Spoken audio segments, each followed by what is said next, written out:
Moi bo día a todas e a todos. Vamos dar comenzo a este pleno previsto para as 12 da mañán, cun primeiro punto de orde do día, que é a aprobación do borrador da acta da anterior sesión ordinaria do 30 de xaneiro de 2026. Votos a favor? Queda aprobado por maioría. Segundo punto de orde do día, a adxudicación do procedemento aberto para a contratación de servicio de implantación e desenvolvemento do Sistema Integral de Calidade Turísticas en Destinos, SICTEC, na provincia de Pontevedra.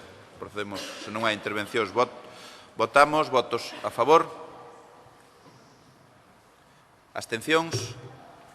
Queda aprobada por unha maioría de 14 votos. Punto número 3.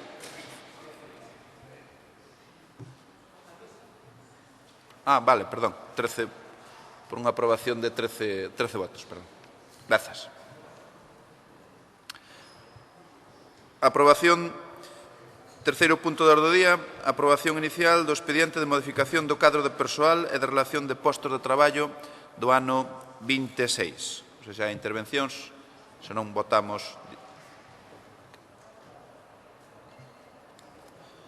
A ver, que nos pediron, Jorge, ten a palabra o voceiro do Grupo Provincial do Partido Popular, Jorge Cubela. Bos días, presidente, compañeiras, compañeiros da Corporación. Neste punto propomos ao Pleno o seguinte acordo. Primeiro, modificar o cadro de persoal e as relacións de postos de traballo de persoal funcionario, nas cales se introducen os cambios que se detallan a continuación e constan no expediente. A amortización dunha praza de oficial sardineiro do subgrupo C2, cun posto de traballo asociado de oficial sardineiro, nivel 17, adscrito ao Centro Príncipe Felipe, a cal quedou vacante pola xubilación do titular. A creación dunha praza de oficial albanel do subgrupo C2, con posto de traballo de igual denominación, nivel 17, adscrito ao Príncipe Felipe, para poder atender as labores de conservación e mantemento das instalacións. A transformación dunha praza de oficial de servicios varios, creada no orzamento de 2025 para a reclasificación do persoal operario nunha praza de oficial sardineiro, para poder completar dito proceso e así adaptar a clasificación da praza ás funcións que se están a desenvolver. A integración dun posto de traballo de oficial condutor do subgrupo C2 que se atopa vacante en Secretaría Xeral, Unidade do Parque Móvil, no Servizo de Cooperación para que se encarguen dos desplazamentos que debe realizar o persoal da Diputación. A rectificación do erro detectado en 2 postos de traballo do Grupo B, de nova creación no Servicio de Infraestructuras e Vías Provinciais ao transcribir os niveis de complemento de destino. No senso que onde di técnico operacións topográficas nivel 23 e xefatura de negociado de lineación e topografía nivel 22, debe dicir técnico de operacións topográficas nivel 22 e xefatura de negociado de lineación e topografía nivel 23.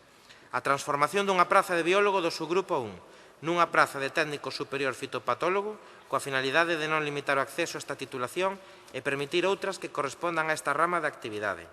A asignación do factor de dedicación ao posto de traballo de xefactura de sección de conservación e explotación zona sur do subgrupo A1 nivel 26 con cargo a eliminación deste subconcepto retributivo no posto de traballo do subgrupo inferior, vinculado a unha praza de enxeñeiro técnico que neste orzamento contemplouse a reclasificar. A creación de 4 prazas de oficial de infraestructuras e servizos do subgrupo C2, con posto de traballo de igual denominación, nivel 17, no Servizo de Infraestructuras e Vías Provinciais, con cargo a 4 prazas de operario especialista do Grupo E, con posto de traballo de peón camiñeiro, nivel 14, as cales se declaran a extinguir unha vez finalizado o proceso selectivo de reclasificación, para non duplicar a consignación orzamentaria. As prazas que queden desertas e non se cubran tras a celebración do correspondente proceso selectivo retornarán á súa situación de orixe e serán amortizadas. A transformación dun posto de traballo de xefatura de negociado e medio ambiente, de nivel 22 de complemento de destino, nun posto de traballo de administrativo, nivel 20, ante a posibilidade de que se cubra próximamente con persoal interino. A transformación dunha praza e posto de traballo de técnico informático GIS do subgrupo C1 nunha praza e posto de traballo de técnico informático do mesmo subgrupo de clasificación e igual retribución, por unificación de prazas con idéntico contido. A substitución da redacción da clave utilizada nos cadros de RPT na columna relativa á forma de provisión dos postos de traballo, que quedou como segue. As convocatorias por concurso libre de designación efectuarase con carácter interno. A Corporación reservarse o dereito de poder abrir as listas. E segundo, modificar a relación de postos de traballo de persoal eventual para asignar ao posto de xefatura de prensa e vicepresidencia unha retribución total anual de 52.067 euros. Isto é o que consta no expediente. Moi ben, moitas grazas. Ten a palabra a voceira socialista Ana Laura Iglesias. Grazas, presidente. Moi bo día a todas e a todas. Hoxe traen a este pleno unha modificación do cadro de persoal da Deputación de Pontevedra que, máis alá de cuestións técnicas, agocha unha decisión profundamente política: incrementar en 3.600 euros anuais o salario da persoa que ocupa a xefatura de prensa da vicepresidencia, un posto de persoal eventual. E eu me pregunto se esta é a prioridade desta institución. Estamos a falar dun posto de confianza política, dun posto estrutural, optivo, sen concorrencia pública, dun posto técnico sometido aos principios de mérito e capacidade. Falamos de persoal eventual designado discrecionalmente que cesa cando cesa aquel que o nomea, e precisamente por esa natureza excepcional a súa retribución debe estar especialmente justificada, motivada e fundamentada. Mais o que nos atopamos na documentación é unha justificación pobre, xenérica, sen unha memoria económica detallada, sen un informe que acredite o incremento real de funcións, responsabilidades ou de carga de traballo desta persoa. Non hai datos obxectivos que expliquen por que este posto debe percibir agora 3.600 euros máis ao ano, pasando de cobrar 48.000, casi 500 euros, a 52.067 euros ao ano. Mentres tanto, que está a acontecer co persoal funcional e laboral desta casa? Estamos nun contexto non que moitos empregados públicos levan anos asumindo máis tarefas, máis responsabilidades e máis presión, sen que iso se vexa reflectido proporcionalmente nas súas condicións. Hai servicios con carencias de personal, hai necesidades estruturais pendentes, hai prioridades sociais ás que destinar cada euro público, e vostedes deciden que a prioridade é subirlle o soldo a un asesor político. Nós non vimos aquí a cuestionar a profesionalidade de ninguén. O que cuestionamos é o criterio político que hai detrás desta decisión, porque gobernar tamén é establecer prioridades, e cando se opta por mellorar as condicións do persoal de confianza mentres se fala de contención, de responsabilidade orzamentaria ou de limitacións, a mensaxe é ben clara. Primeiro, os meus. Ademais, a modificación da RPT non pode converterse nun instrumento para consolidar privilexios nin para adaptar as retribucións ás expectativas persoais de quen ocupa circunstancialmente un posto. A relación de postos de traballo debe responder a criterios organizativos obxectivos, estables e transparentes, e non a decisións con nome e apelidos. Se realmente existen novas funcións, novas responsabilidades ou unha reestructuración que justifique este incremento, tráiana con luz e taquígrafos, con informes técnicos sólidos, con comparativas retributivas, con análisis de mercado e con avaliacións de impacto orzamentario, pero que non é aceptable é pedirnos un cheque en branco. A cidadanía exíxenos exemplaridade, e subirlle o soldo a un cargo eventual sen unha justificación rigurosa non é moi exemplar que digamos. Así que nós non imos apoiar esta modificación, porque non se trata só de 3.600 euros, trátase dun modelo de xestión que queremos para a Deputación de Pontevedra. Trátase de decidir se gobernamos pensando no interese xeral ou no interese particular. A finais do ano pasado, cando se aprobou a RPT para 2026, na Deputación de Pontevedra, xa trouxeron a este pleno unha modificación para elevar a categoría e a retribución dunha asesora súa, a coordinadora de réxime interno. Xa daquela advertimos que se estaba utilizando a relación de postos de traballo para mellorar as condicións do persoal eventual e funcionarias vinculadas políticamente ao goberno, e hoxe volven estar no mesmo punto. Primeiro foi a coordinadora de réxime interno, agora é a xefatura de prensa da vicepresidencia. Sempre hai unha explicación formal, sempre hai un párrafo que fala de maiores responsabilidades ou de adaptación organizativa, pero que non hai é unha planificación global, transparente e coherente que justifique este cambios de maneira estruturada. Moitas grazas. Ten a palabra don Jorge Cubela, voceiro do Grupo Provincial do Partido Popular.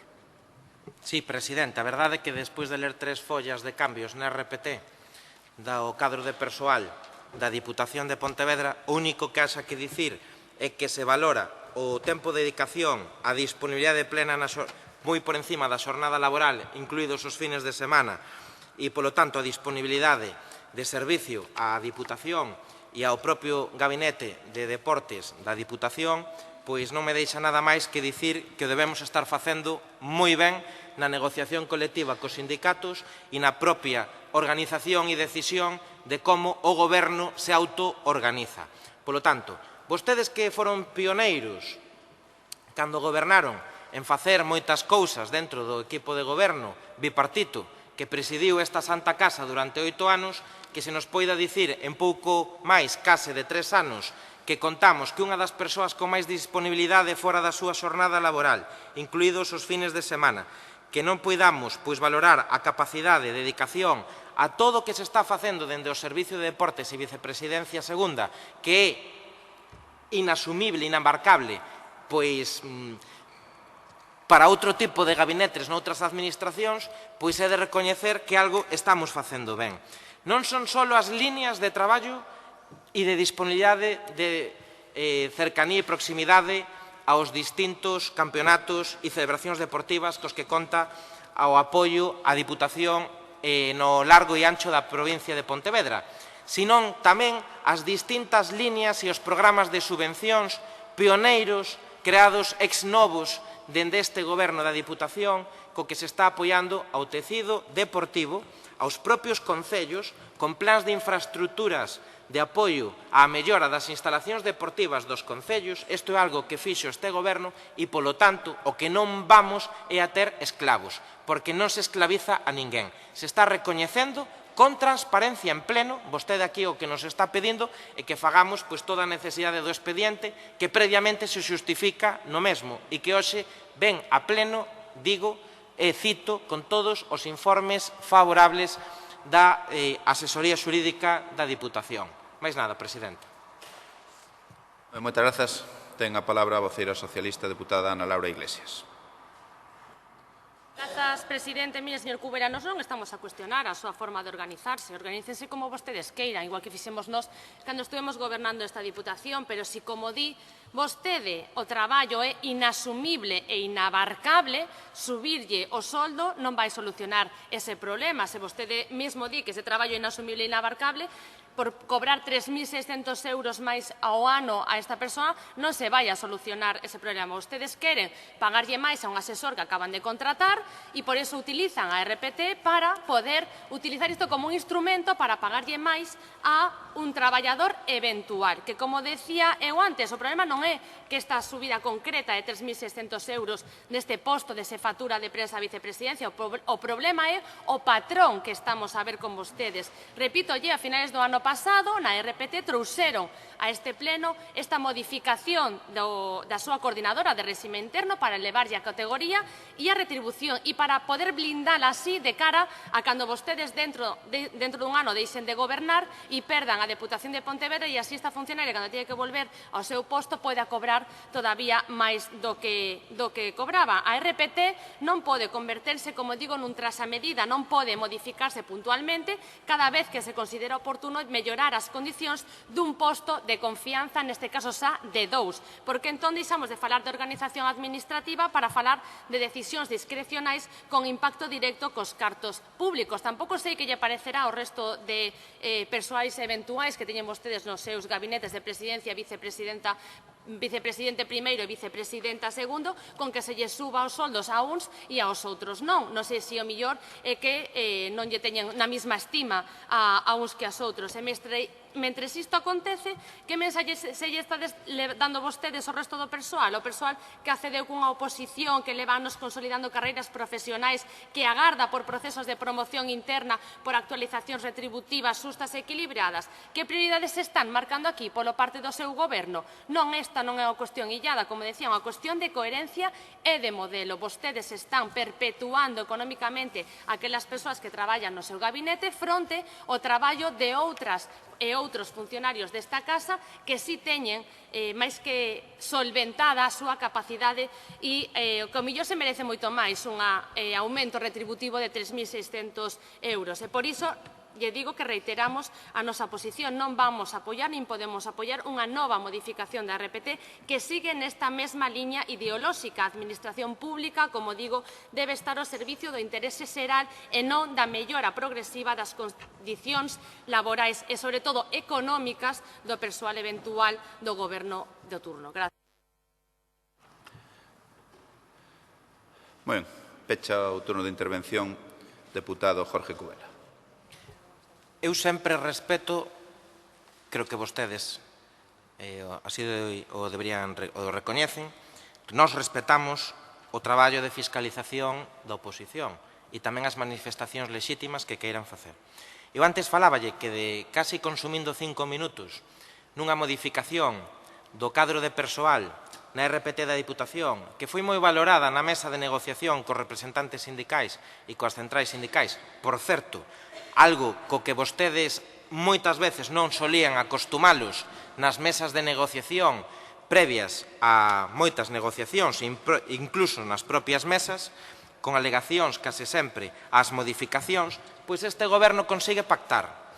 E o que lle cerrado este capítulo de explicación, non di nada diso, se centra nada máis que nun posto directivo do persoal eventual do equipo de goberno. Eu non quería, vostede que me obriga a chegar ao cruce desta ponte e non a quería cruzar, foi vostede. A anterior directora do Gabinete de Presidencia cobraba 74.000 euros. A nosa, en fin, jefa de equipo, nin por asomo chega a esa cantidade. Poderíamos ter casi dúas. Polo tanto, o que lle estamos explicando, e é vostede quen quixo dicir que lle vai parecer ao resto de compañeiros do equipo de goberno do persoal eventual, nós temos unha capacidade de autoorganización. E tamén, claro, dito isto, con respecto á anterior jefa de gabinete da anterior presidenta de Diputación, teñolle que dicir que os salarios do persoal eventual e do equipo de goberno deste goberno son máis baixos que o que tuvo o PSOE e o BNG. Entón, que por un vostede aquí que ira vir a mirarse no espello e que pensase que eu non ia a mirar ou estudiar as retribucións do anterior equipo de goberno e do persoal eventual, despois de 6-7 anos xuntos, señora Iglesias, aquí nesta corporación, pouco me coñece. Gracias, presidente. Moi ben, moitas grazas.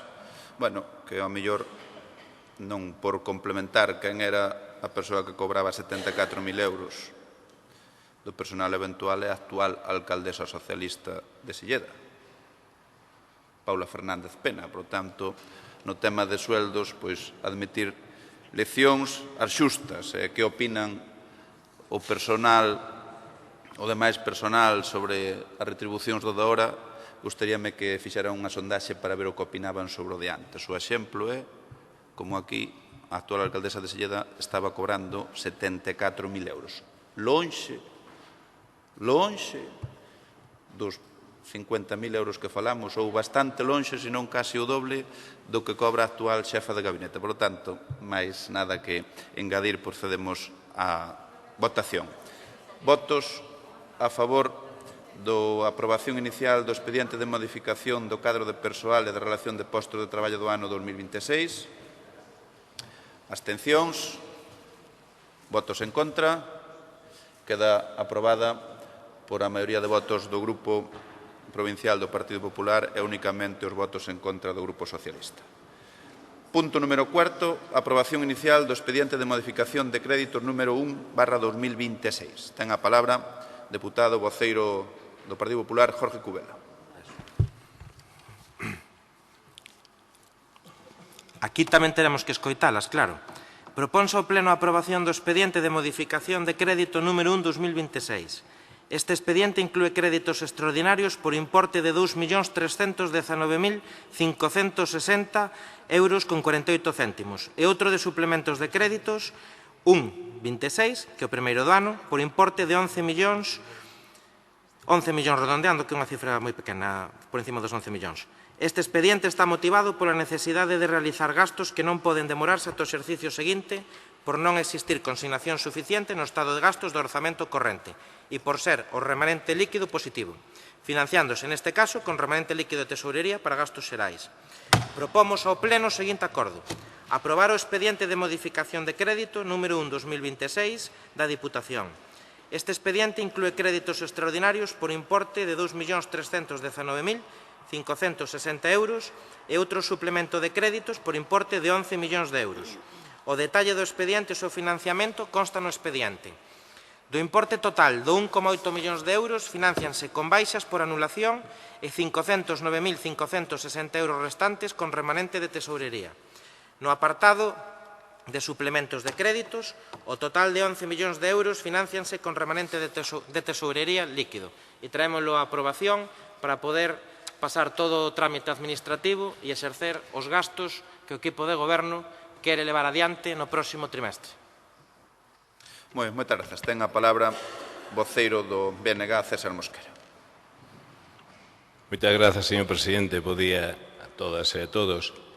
Ben, estamos ante a primeira modificación de crédito deste ano, deste exercicio orzamentario 2026, que basicamente se pode facer porque hai remanentes líquidos de tesourería para gastos xerais nunha cantidad aproximada de 53 millóns. En este caso, pois, dedícanse pois, máis ou menos 11 millóns e medio, non? Máis ou menos.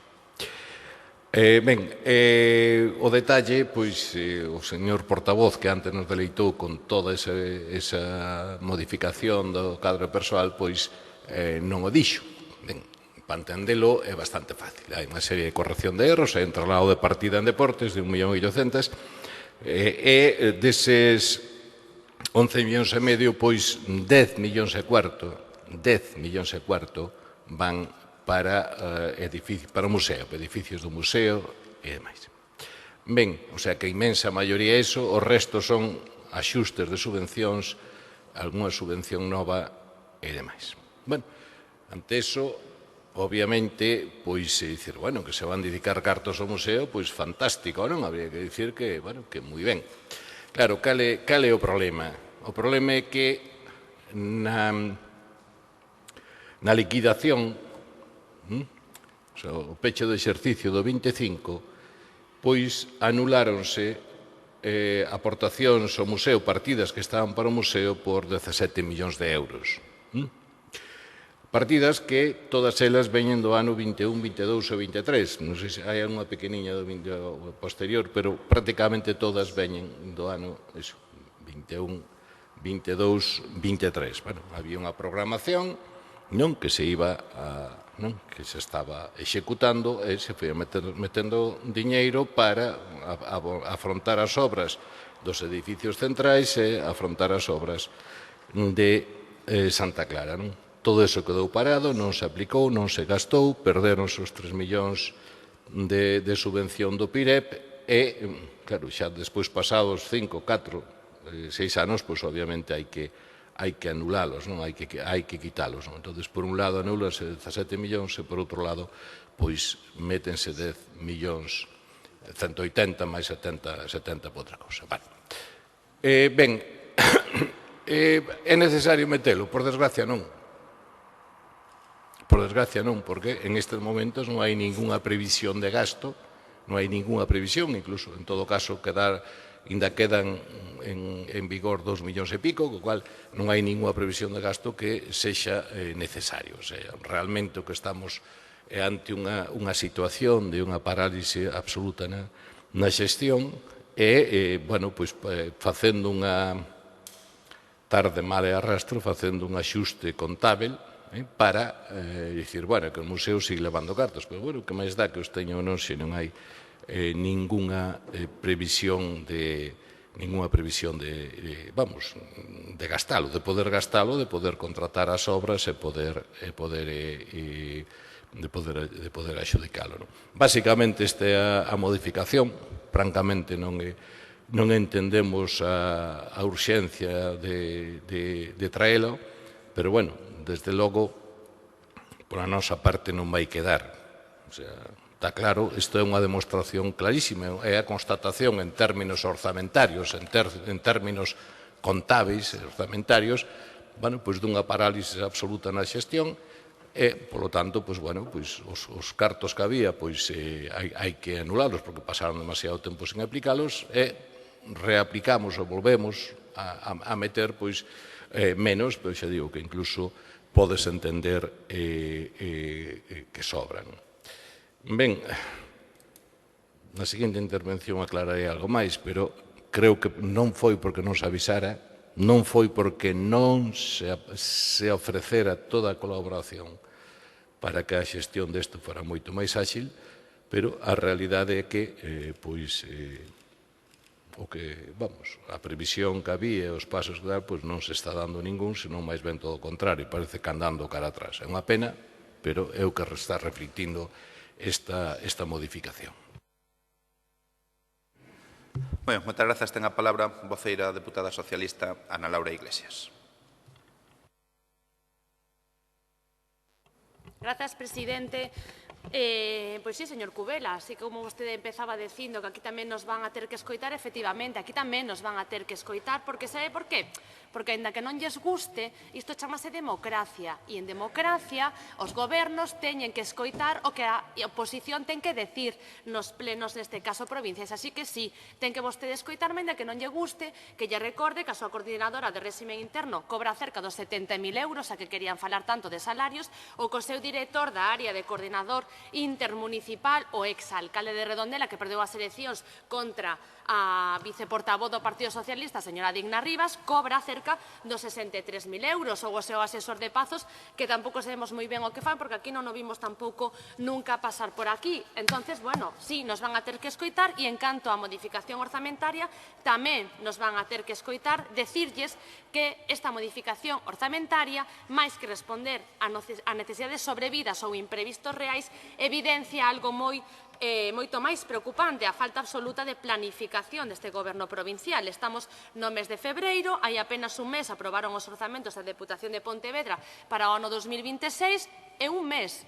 Nun mes xa é necesario modificalos. Se os orzamentos eran tan bons cando vostedes os presentaron, tan realistas e tan traballados, como non o venderon, como é posible que ao pouco tempo teñan que ser retocados de maneira sustancial? Pero o máis grave non é iso. Non é a improvisación, o máis grave é o destino dos fondos. Esta modificación incrementa as subvencións nominativas, é dicir, as subvencións concedidas a dedo, sen concorrencia competitiva, sen transparencia real, sen igualdade de oportunidades para os concellos ou para os colectivos da provincia. Volvemos ao modelo de reparto discrecional, ao modelo de eu decido quen recibe e quen non. E iso non é a mellor maneira de xestionar os recursos públicos, que son de todas e de todos. E, ademais, comprobamos que a maior parte dos fondos, máis de 10 millóns de euros, dos 11 millóns que traen nesta modificación orzamentaria, van destinados ás obras do convento de Santa Clara, un proxecto que levan paralizando 3 anos. 3 anos. E eu lle pediría á vicepresidenta da Deputación que, igual que fai ela no Concello de Vigo, a ver se pode deixar de interrumpirme cando fala, porque, claro, tamén é bastante molesto. E a realidade é que en todo este tempo non foron capaces de executar nada, nin prazos cumpridos, nin avances significativos, nin resultados visibles, nada de nada. E agora pretenden consignar máis cartos para unha actuación que xa lles adiantamos que van a ser incapaces de executar, porque a experiencia destes 3 anos demostra que non hai capacidade de xestión suficiente para sacar adiante este proceso ao ritmo que anuncian. O que están facendo é vender fume de cara ás eleccións municipais, un gran titular, moita propaganda e pouca obra real. Mentres tanto, hai necesidades urxentes nos concellos da provincia que seguen agardando. E hai outro elemento que non podemos pasar por alto. Esta modificación financiase con cargos remanentes líquidos de tesourería. Curiosamente, o ano pasado e o anterior escoitábamos desde estes mesmos escaños que os remanentes non se podían empregar con liberdade, que había limitacións, que non era viable utilizalos como ferramenta ordinaria de financiación. Menudas mocións que nos chegaron vostedes a presentar aquí. Criticaban precisamente o uso destes fondos e hoxe, sen rubor, ningún recorren a eles para financiar unha modificación que responde máis a unha decisión política que a unha necesidade sobrevida. Por tanto, en que quedamos? Eran os remanentes un problema ou son os remanentes unha solución? A verdade é que o que mudou non é o marco legal, senón a convivencia política. Desde o noso grupo defendemos unha Deputación que planifique con rigor, que distribúa os fondos con criterios obxectivos e transparentes, que execute os investimentos que anuncia e que non xogue cos recursos públicos como se fora unha ferramenta de campaña. Os veciños e veciñas da provincia merecen algo máis que titulares e promesas, merecen xestión eficaz, planificación responsable e igualdade de oportunidades. Moitas gracias. Ten a palabra voceiro do Partido Popular, Jorge Cubela.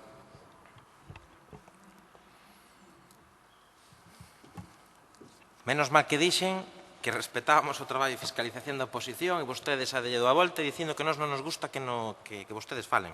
Bueno, miren, aquí hai un reglamento e falamos todos. Cada un faino como pode. Primeiro empezo polo PSOE.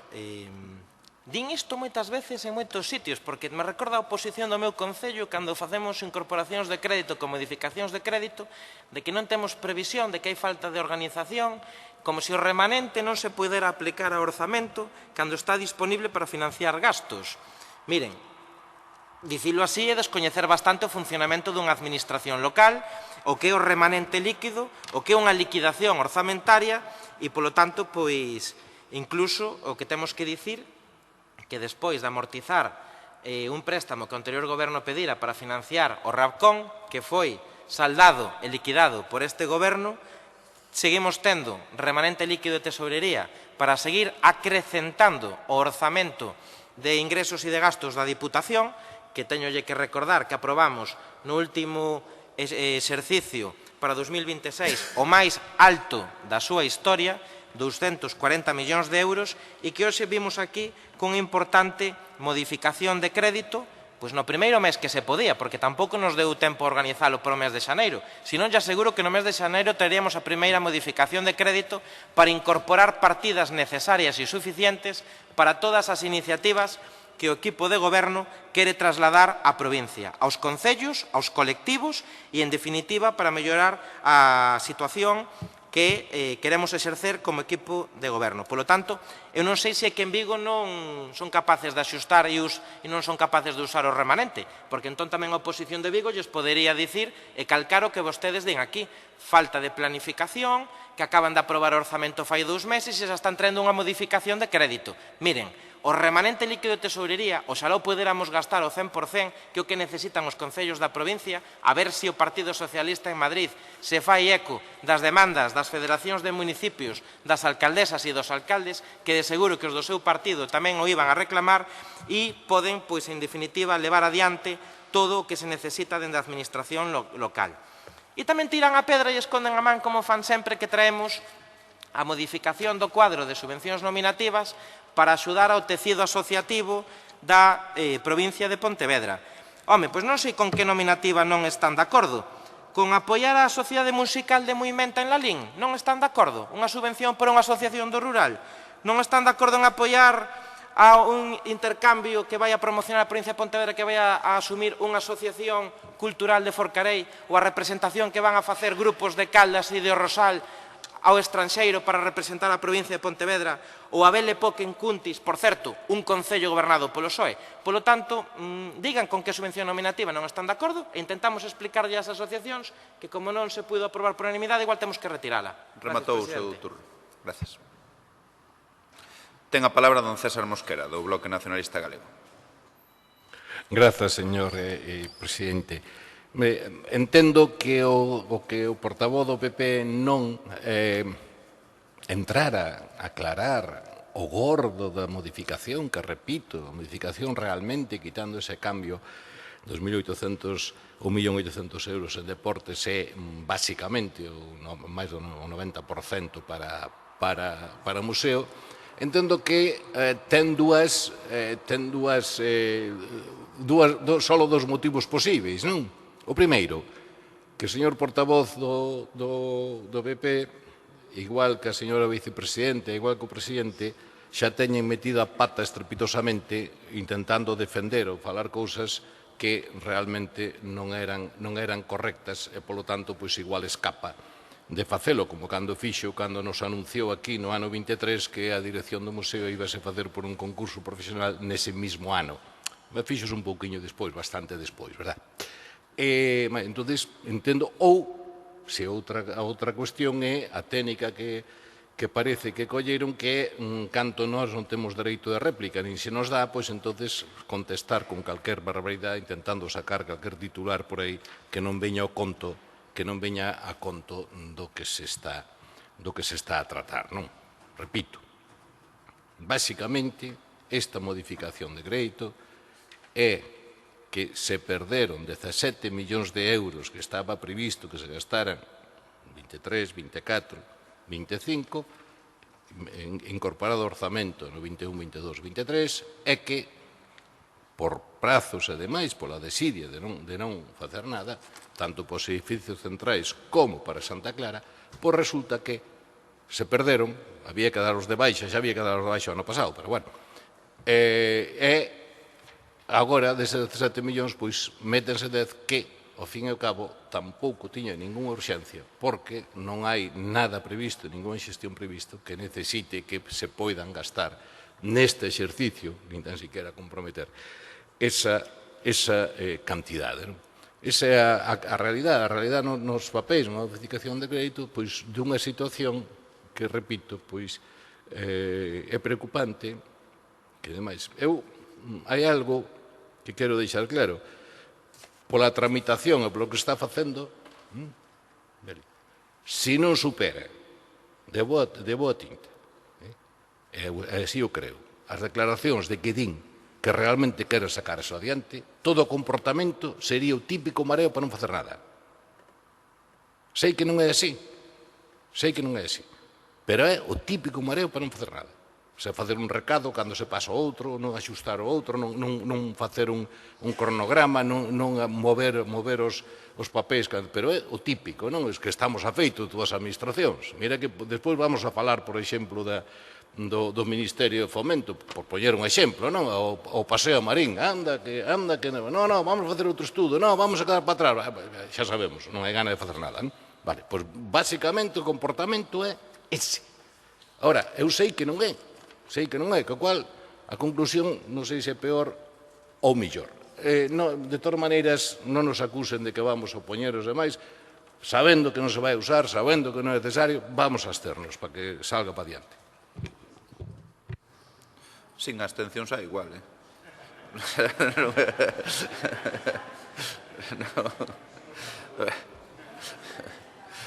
Ben, ten a palabra, turno de palabra a voceira socialista Ana Laura Iglesias. Gracias, presidente. Señor Cubela, estamos en febreiro, Vostedes, o que pasa é que non traballaron cando tiñan que facer, que foi a finales do ano ou máis antes, a mediados do ano pasado, para ter un presuposto como era necesario para esta provincia. E agora veñen aquí cun remendo, en febreiro, a un pouco máis dun mes de ter aprobado o seu orzamento para o ano 2026 e incorporan remanentes e ano a ano o orzamento desta Diputación é cada vez maior, non se esqueza por qué. Gracias ao goberno de Pedro Sánchez e gracias ao bo camiñar da economía española, non por outra cuestión. E miren, en Vigo somos moi capaces de incorporar remanentes, moi capaces. O que non nos facemos en febreiro, sabe por qué? Porque nós sí que traballamos, nós sí que aprobamos un orzamento ben feito, un orzamento realista e por iso non nos automendamos no mes de febreiro. E miren, non terxivese tampouco, Nos non estamos en contra do apoio nin ás entidades nin ás asociacións desta provincia. Non veña aquí a decir o que nos non decimos. O que decimos é que se faga a través de procedementos de concorrencia competitiva, sustos, con criterios sustos, para que todas as entidades desta provincia se poidan presentar e non decidan vostedes a cal lle van a dar a dedo unha subvención e a cales non. E miren, se hai un exemplo paradigmático de mala xestión nesta Deputación é todo o que rodea o proxecto do convento de Santa Clara, que é a peza angular desta modificación orzamentaria a que vostede non lle dedicou ningunha soa palabra, ningún minuto da súa intervención. E convén lembrar algo que ás veces se intenta tamén agochar interesadamente. O proxecto de recuperación de Santa Clara non naceu con vostedes, o proxecto quedou encamiñado polo anterior goberno provincial. provincial, pero sí que foron vostedes quen decidiron paralizalo e fixérono de maneira injustificada, rompendo a continuidade dun traballo avanzado, xerando incertezas e xerando atrasos innecesarios. Cambiaron prioridades, revisaron o que xa estaba feito,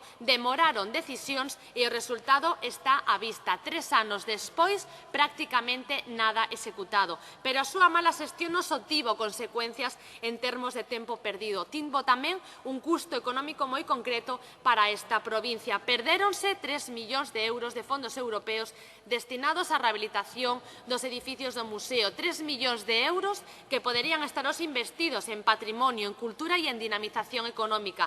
3 millóns que se perderon por culpa da incapacidade desta Deputación para cumplir prazos e dar continuidade aos compromisos adquiridos. E por se isto non fora suficiente, recentemente coñecemos que a comunidade relixiosa das Clarisas reclamou a Deputación o pago de 396.000 euros por diversos bens mobles do convento que non foron retirados no prazo previsto do contrato de compraventa. É dicir, non só paralizan un proxecto, non só perden fondos europeos, senón que ademais poden acabar xerando un novo custo para as arcas provinciais.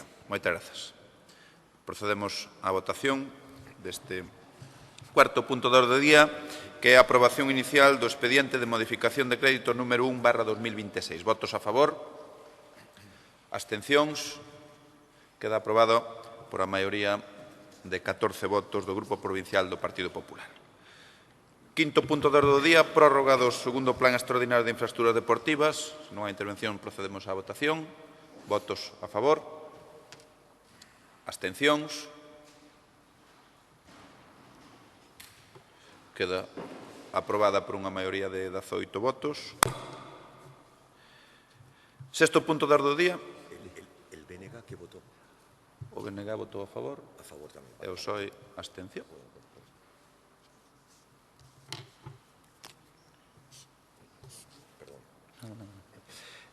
Sexto punto de orde do día. Aprobación do proxecto técnico de actuación recollida de residuos sólidos urbanos no Concello de Ribadumia, presentado polo Concello de Ribadumia ao beiro do programa PON 2030 e a modificación do acordo do Pleno número 4.811 da concesión da subvención. Votos a favor? Queda aprobado por unanimidade. Punto número 7. Aprobación inicial da modificación da ordenanza reguladora do uso da marca Rías Baixas FES Pontevedra Provincia. Non sei se hai intervencións neste sentido. Sí, sí, o deputado Jorge Cubela, do Grupo Popular. Moi ben. A Diputación ten entre os seus obxectivos a execución, coordinación e impulso de accións de promoción e desenvolvemento do destino Rías Baixas, apostando por unha oferta turística de calidade mediante a unificación, fomento e seguimento da mesma, mesmo nas actuacións de impulso e consolidación de proxectos dirixidos ao turista ou consumidor final, que ao visitar un destino culmina cun complexo heteroxéneo proceso. O Servizo de Turismo Rías Baixas exerce as competencias turísticas delegadas pola Diputación Provincial, co obxectivo de planificar, motivar e dirixir a actividade turística no destino, proporcionando respostas eficaces nun marco de referencia práctico e estratégico. No marco do Plan Estratégico Provincial de Turismo 21-23, desenvolveuse o eido dedicado á promoción e comunicación, que incorporaba a actuación Promoción Rías Baixas Fest, orientado ao impulso dun modelo estructurado de xestión do turismo de festivais e a definición dunha estrategia común de promoción e comunicación desta marca, co fin de incrementar a súa notoriedade e aproveitar o potencial de fidelización asociado aos eventos musicais. A evolución positiva dos últimos anos pon en evidencia a contribución socioeconómica dos festivais de música na provincia de Pontevedra, xerando riqueza, creando emprego e contribuindo ao crecemento de outros sectores económicos da zona, como son o comercio, a hostalería, o transporte ou o turismo. Por todo isto, a Diputación elaborou o Plan de Xestión de Turismo de Festivais, que permite abordar de forma eficiente e eficaz baixo un marco estratégico o conxunto de decisións e actuacións que deben realizarse neste ámbito. No devandito plan recóllese expresamente a necesidade de regular a marca Rías Baixas Fest Pontevedra Provincia e o procedemento para autorizar o seu uso por parte das persoas promotoras de festivais de música que se celebren na provincia. Como consecuencia do anterior, aprobouse a ordenanza reguladora do uso da marca Rías Baixas Fest Pontevedra Provincia, publicada no BOP número 34 do 17 de febreiro de 2023. Dende a súa entrada en vigor, accederon ao uso da marca 7 festivais, contribuindo ao posicionamento da provincia de Pontevedra como destino turístico de referencia no ámbito nacional e internacional. Transcorridos máis de 2 anos dende a entrada en vigor da mesma, considérase necesario proceder á súa modificación puntual co fin de dar resposta ás seguintes necesidades detectadas na súa aplicación práctica. Actualizar a denominación da marca, simplificando o seu uso comunicativo. Establecer un manual de identidade corporativa acorde coa nova estrategia e introducir unha cláusula regulada de flexibilidade no ámbito subxectivo.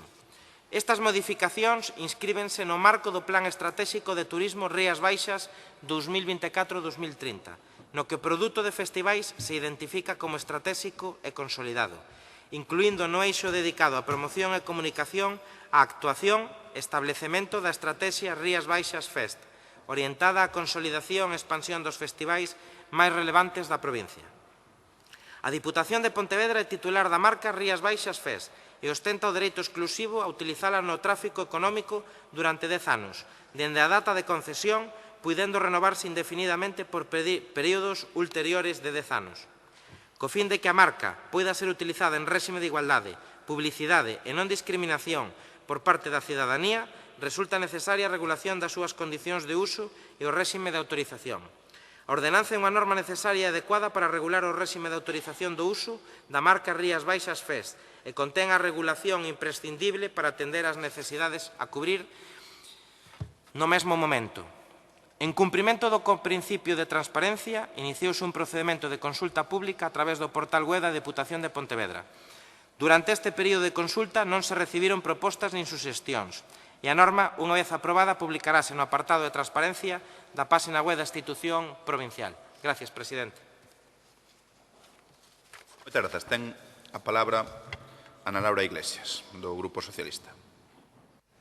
Grazas, presidente. Miren, hoxe non estamos a falar simplemente dun cambio de nome dunha ordenanza. Estamos a falar dunha decisión política que revela unha maneira de gobernar pouco transparente, pouco dialogante e profundamente partidista. A modificación da ordenanza Rías Baixas Fest Pontevedra Provincia, eliminando do seu nome o Pontevedra Provincia, non é un detalle menor, non é unha cuestión estética nin administrativa, é unha decisión simbólica e estratégica que vai xusto na dirección contraria ao que levaba anos reclamando o sector turístico, reforzar a marca Provincia de Pontevedra como un destino diverso, plural e completo, porque a provincia de Pontevedra non é só a costa, non é só as Rías Baixas, é tamén o interior, é o Deza, a Terra de Montes e o Condado da Paradanta ou o Baixo Miño. Reducir a acción promocional ao concepto de Rías Baixas é seguir alimentando un modelo desequilibrado que concentra recursos nunha parte do territorio mentres invisibiliza o resto. E o máis significativo é o que fagan vostedes, que tanto presumen de presidente de diputados e diputadas do rural e do interior, e agora veñen aquí a invisibilizar a máis da metade do territorio da nosa provincia, xusto aquilo contra o que leva traballando e reivindicando unha parte moi importante do sector turístico pontevedrés. Pero se iso xa sería motivo suficiente para a crítica, o máis grave non é o nome. O máis grave é o fondo da modificación. O que realmente se introduce nesta reforma son excepcións ás condicións de uso. Excepcións que permiten patrocinar festivais que non cumpren cos requisitos establecidos na propia ordenanza. E aquí é onde temos que dicilo claro. Cando unha norma se modifica para permitir saltarse a norma deixa de ter sentido. E temos que decir tamén por que fan esta modificación. Fana porque o ano pasado o propio interventor desta Deputación lles puso reparos ao patrocinio do Galicia Fest no seu primeiro ano de celebración, precisamente por incumprir o que establecía esta ordenanza. Era un evento que non cumpría cos requisitos fixados e aínda así foi patrocinado. Iso xerou informes desfavorables e advertencias técnicas claras. E en vez de asumir o erro e respetar os criterios establecidos, o que fan agora é cambiar as reglas para que o que antes era irregular pase a ser posible. Non corrixen a actuación, modifican a norma para adaptala ás súas decisións políticas, e iso é extremadamente grave. Para que serve entón unha ordenanza? Para que serve fixar criterios obxectivos, condicións técnicas, estándares de calidade ou requisitos de impacto económico e territorial se despois se abren portas traseiras para facer excepcións segundo conveña? Estamos ante unha ferramenta que debería garantir igualdade de oportunidades, transparencia e criterios claros para todo o sector cultural e musical e, sen embargo, con esta modificación propoñen converterse nun instrumento discrecional, nun mecanismo que permita decidir quen entra e quen queda fora, non por méritos, non polos requisitos, non polo cumplimento das bases, senón pola vontade política de quen goberna. Iso ten un nome: patrocinar a dedo. E tanto é así que nos últimos días contactaron connosco representantes de festivais que forman parte dos Rías Baixas Fest, eses a quen vostedes non escoitaron e non chamaron ni siquiera a unha reunión para falar da modificación desta ordenanza, e están profundamente preocupados e mesmo escandalizados por esta decisión do Goberno provincial. Trasladáronnos o que agora se pretende aprobar incumple o que fora pactado con eles no anterior mandato e rompe a confianza construída alrededor dun marco común, dun marco claro e estable. E o que máis lle alarma é que se abra a espita para poder subvencionar festivais a dedo, introducindo excepcións que desvirtúan completamente o espírito da ordenanza. E todo iso, ademais, feito ás súas costas, como digo, sen información previa, sen diálogo cos representantes dos festivais que conformen os Rías Baixas Fest e sen un máis mínimo intento de consenso con quen son parte directamente afectada. Iso non é a maneira de traballar cun sector que merece respeto, seguridade e lealdade institucional. En resumo, o que fan é cambiar o nome para diluir a referencia provincial e introducir excepcións para ampliar a capacidade de decisión discrecional do Goberno da Deputación e fano, ademais, baixo unha lógica de política partidista ao servizo dos intereses do Partido Popular, utilizando fondos públicos como ferramenta de promoción política. E iso non fortalece a marca, non fortalece o sector cultural, non fortalece a esta institución. O que fai é debilitalas. Moitas gracias. Ten a palabra don Jorge Cubela, voceiro do Partido Popular. Bien, bueno.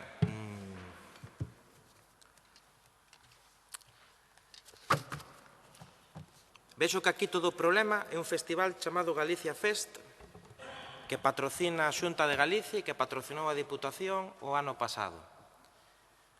Debe de porse moi nervioso o socialismo vigués cando a Xunta e a Diputación queren patrocinar algo en Vigo, porque eu creo que o discurso e o relato que pretenden construir sempre é que a Xunta é o enemigo externo. Isto suele non facer, xa yo expliquei moitas veces, certos rexímenes, non estou chamando o socialismo vigués un réximen, fanno moitas veces os rexímenes políticos cando manteñen a súa supervivencia basándose sempre na permanencia de que hai un enemigo exterior que nos ven a comer, que ven a merendarse aos nenos pequenos e que, polo tanto, non somos os únicos posuidores da verdade absoluta dos principios morales e que ninguén máis pode facer nada. Bueno, pois miren, hai un plan estratégico de turismo que fai unha serie de recomendacións, hai persoal técnico na propia Diputación, no Patronato de Turismo Rías Baixas, por certo, posto en marcha polos gobernos do Partido Popular e que vostedes herdaron nunhas magníficas condicións, e que, polo tanto, falemos de observacións e recomendacións que se fixeron dende o Servicio de Intervención legítimamente e que deben fiscalizar e que, ademais, pois teñen todo o dereito do mundo a facelo. Poderíamos falar, entón, no próximo pleno, solicitareino, todas as observacións e recomendacións que pudera facer o Servicio de Intervención a cada un dos expedientes promovidos polo anterior equipo de goberno e vexamos, entón, si, dende o goberno actual, lle podemos pôr a cara colorada. Por certo, que non hubo reparos suspensivos, non sei se o dixo, pareceume escoitalo. Polo tanto, miren, remato como empecei, ante unha modificación dunha ordenancia que, por certo, conta con todos os informes xurídicos e técnicos favorables. Está vostede en contra, como viguesa, como representante municipal de Vigo na Corporación Municipal de Vigo e na Diputación, de que se celebre un festival como Galicia Fest en Vigo? Non quería entrar nisto, pero se facemos política comparada, e remato, falemos do concerto que foi tan famoso polo que administrativamente todos os operadores da industria musical calificaron como unha auténtica chapuza, Guns N' Roses. Polo tanto, eso que foi famoso, Guns N' Roses, perdón, non vamos a desvirtuar o asunto nin a polémica porque eu diga ben o nombre do grupo. Recorden vostedes que tuveron que facer un expediente a posteriori para xustificar a contratación dun concerto que estaba pactado, anunciado e totalmente adxudicado. Así que, polo tanto, vostedes aquí están pondo a venda antes da ferida ante unha modificación dunha ordenanza que é legal. Moitas gracias. Ten a palabra voceira socialista Ana Laura Iglesias, deputada.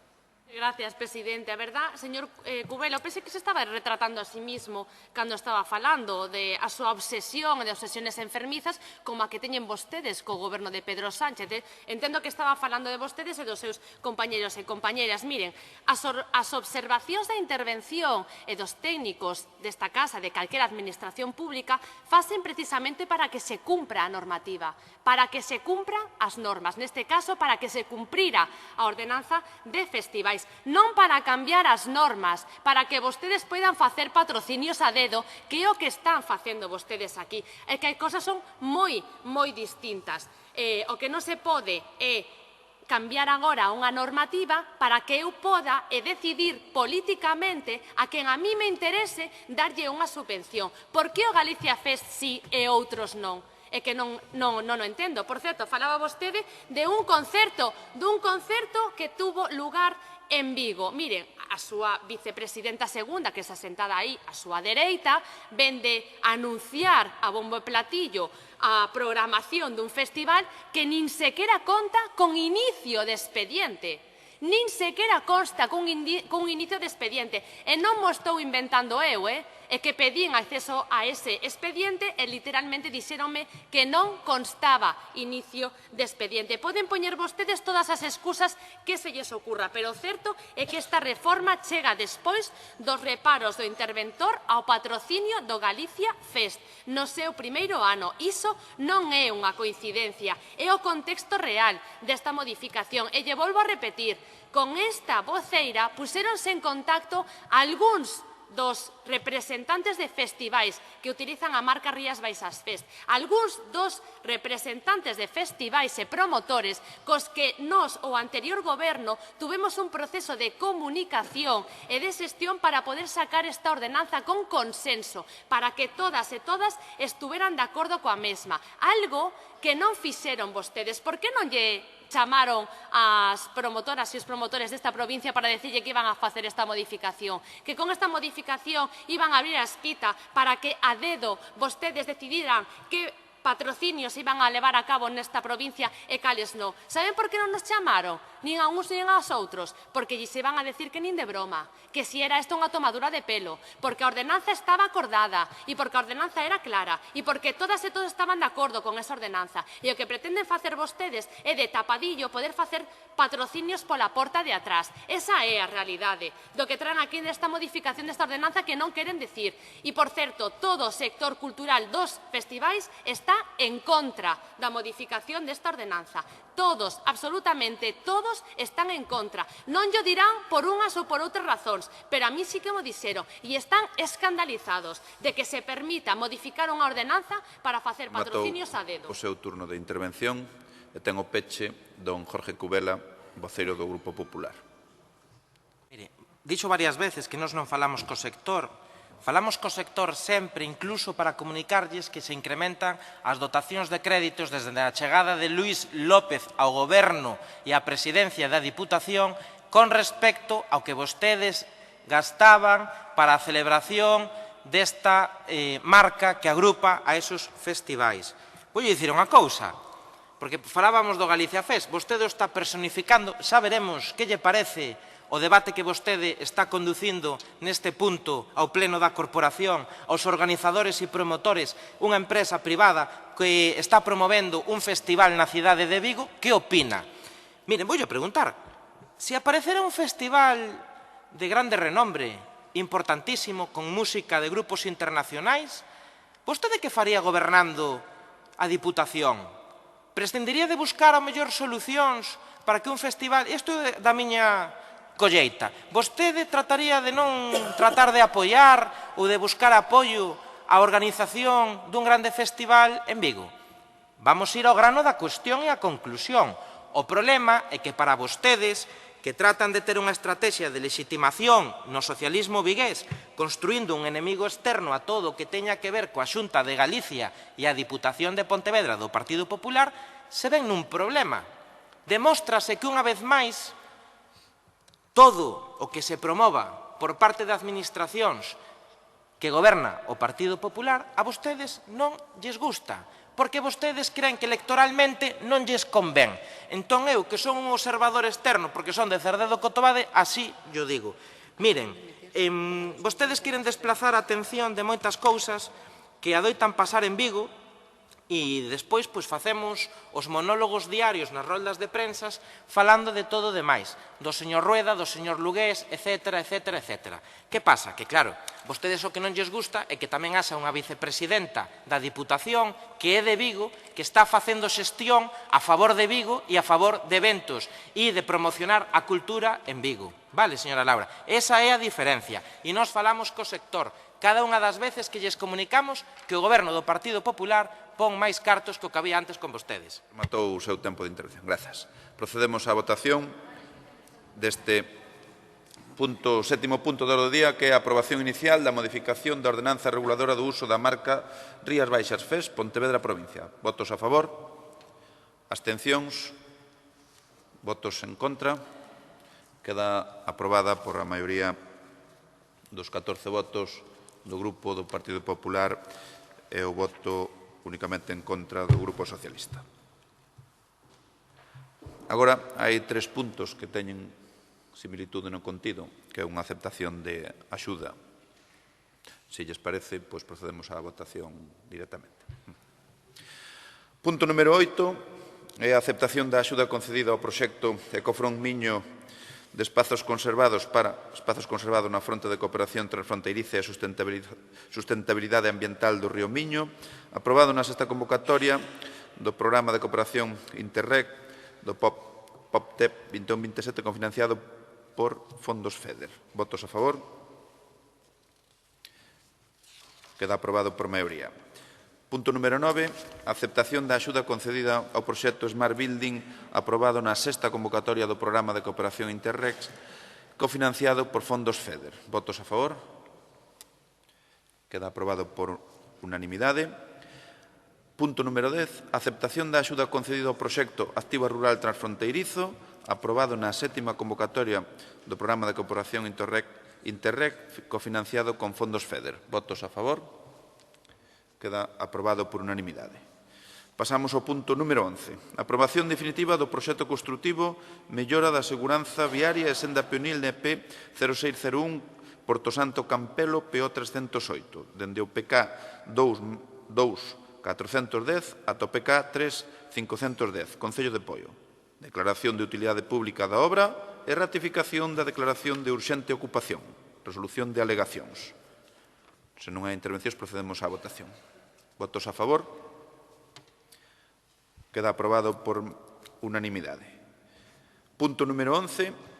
Moción do Grupo Provincial do Partido Popular de reprobación e de solicitude de dimisión do Ministro de Transportes e Mobilidade Sostenible pola súa xestión das infraestructuras e servizos de titularidade estatal na provincia de Pontevedra. Ten a palabra a vicepresidenta Luisa Sánchez do Grupo Provincial do Partido Popular. Gracias, presidente. Bueno, pues la provincia de Pontevedra dice basta ya. Basta de abandono, basta de maltrato y basta de retrocesos en materia de infraestructuras. El Ministerio de Transportes está aislando a nuestra provincia por tierra, por mar y por aire. Y queremos denunciar públicamente el estado de nuestras carreteras, puertos, aeropuerto y servicios de movilidad dependientes del Gobierno de España, que están viviendo el peor momento de su historia. Y no se prevén mejoras y no hay visos de cambio, así que por eso hay que atajar el problema en su origen. Y es necesario que dimita el ministro Óscar Puente, el peor ministro de Transportes que ha sufrido esta provincia. Y eso que el listón estaba bastante bajo desde que un tal señor Caballero ocupó esa misma cartera. Pero ciñéndonos al presente, hagamos un breve repaso del panorama que nos está quedando con Óscar Puente al frente del Ministerio de Transportes. Por tierra, mantiene paralizada la reforma del nudo de bomberos en Pontevedra. No aporta soluciones a las inundaciones de la PO11 entre Pontevedra y Marín, que cada vez son más graves. Desoye el rechazo social a la construcción de la autovía A57. Mantiene en condiciones impracticables, incluso con riesgo para la seguridad de los usuarios, de carreteras de titularidad estatal en la provincia. Una provincia que arrastra palmarios incumplimientos en proyectos comprometidos como Ponteareas, Caldas, Cuntis, Forcarei o Cerdedo-Cotobade, entre otros. Mantiene en el limbo la prolongación de la autovía A52 al no haber presupuestos generales del Estado. Un nuevo éxito del Gobierno de Pedro Sánchez, que sacó este proyecto del Plan Extraordinario de Inversión en Carreteras para vincularlo a unos presupuestos que son incapaces de aprobar. Hay que darle las gracias por ello a un tal José Luis Ábalos. No sé si se acuerdan de él, en el Grupo Socialista, pero su firma está estampada en el libro de honor del Concello de Vigo. Una ampliación de la A52 que fue diseñada con un trazado que ha sembrado la inquietud en la parroquia de Bembrive, en Vigo. Así se entiende que el señor Caballero no acudiera el año pasado a esta parroquia durante San Blas y hace pocas semanas haya tenido que salir corriendo imitando a su jefe. Hemos pasado del galgo de Paiporta al galgo de Bembrive. Tras 8 años de gobierno socialista, el proyecto de la variante de Cerdedo sigue siendo una entelequia. Antes solo figuraba en planos y documentos, ahora ya ni eso. Este ministro la borró del mapa de infraestructuras, dejando claro que no tiene ninguna intención de abordarla. La salida sur de Vigo padece retrasos continuos y ya sospechamos que no entrará en servicio hasta 2037-2038, dependiendo del tramo. Este ministro mantuvo suspendidos los servicios ferroviarios en la provincia durante días, causando un auténtico caos mientras Adif abogaba por restablecer la circulación. Por cierto, mientras esto ocurría, a Óscar Puente solo le preocupaba una cosa: los rodalíes. Para Cataluña siempre hay tiempo, para Galicia solo hay indiferencia. Hoy, además, hemos sabido que se rebaja la velocidad en 30 tramos de líneas que conectan Vigo con otros puntos de la red ferroviaria. Y este mismo ministro también pleitea ante la Comisión Europea para evitar que la AP9 sea gratuita. Por aire, pues el aeropuerto de Peinador sin vuelos internacionales y apenas 4 rutas anuales estables. Subidas de tasas que espantan a aerolíneas. Y mientras tanto, AENA celebrando nuevas conexiones con Santiago y destinando a la Bacolla el doble de inversiones que a Peinador. Y por mar, pues este ministro socialista, al igual que en su día otro ministro socialista, Pepe Blanco, negó al puerto de Vigo su designación como puerto nodal, privándole de importantes inversiones y fondos europeos que impulsarían aún más su crecimiento. No se salva nada, por mucho que lo intentemos, no podríamos encontrar un motivo para que la provincia de Pontevedra tenga una valoración mínimamente positiva de Óscar Puente. El único recuerdo que hay de él fue el ridículo que protagonizó cuando apareció con unos Reyes Magos en el tren, con el señor Besteiro besando trenes y con el señor Caballero exhibiendo su histrionismo en público para asegurarse de que las cámaras apuntaran hacia él. Un auténtico y perfecto circo. Y el señor Puente desde entonces no ha vuelto a Vigo, 2 años ignorándola. creo que hay motivos suficientes para que esta corporación secunde la moción que traemos hoy, que transmite el malestar no solo del Partido Popular, sino de la ciudadanía de Pontevedra. Moitas grazas. Ten a palabra don César Mosquera, voceiro do Bloque Nacionalista Galego. Grazas, señor presidente. Estamos francamente admirados destas ínfulas patrióticas, nacionalistas. Eu casi diría que arredistas, non? Que ten o PP cando ten que meterse co PSOE, ou ten o PSOE cando ten que meterse co PP en Madrid. Non, iso é francamente admirável. Era para copiar cando nos acutildan a nós de soberanistas e non sei que dicir, mire o que din, vale, mire o que din porque o malo agardemos que non que despois se lle pase. Ben, aquí hai un problema cas infraestructuras, sí. De onde ven o problema? Pois ven o problemiña, ven de que presumimos de ser un Estado que é o que ten a segunda rede de alta velocidade máis larga do mundo e a terceira de autovías máis larga do mundo. Vale. Dous efeitos, fantástico. Pero depois hai que sostela e hai que facer outras cousas.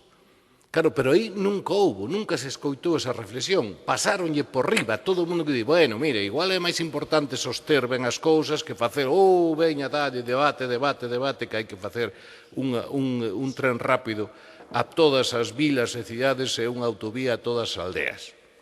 Claro, despois hai que sostelo.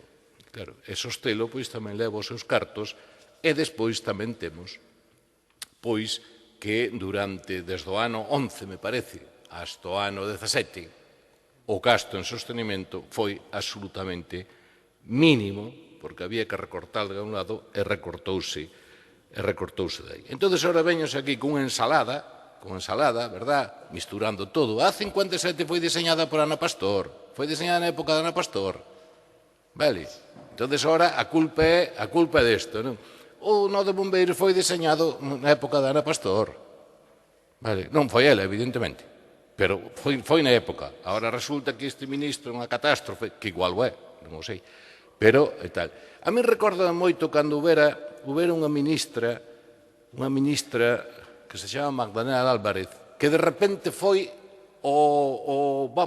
era a enemiga pública número 1 do PP en Galicia, polo menos. Era unha cousa tremenda. Bueno, nós tuvemos que negociar un convenio que está feito no Dupino, ademais, non podo dicir que tuvera nada disso, pero era tamén, veña dalle, bueno, pois moi ben, agora enganchan, fan unha traducción simultánea, porque isto está clarísimo onde ven, isto ven do problema do AVE en Andalucía e demais, que estuvo pechado, toda esa desgracia, todos dixeron, bueno, hombre, presentar aquí o de Andalucía, pois non, vamos a meter todo o que hai por aí, todo o que hai é máis o que non hai, é o que deixa de haber, verdad, é o que deixa de haber para sacar para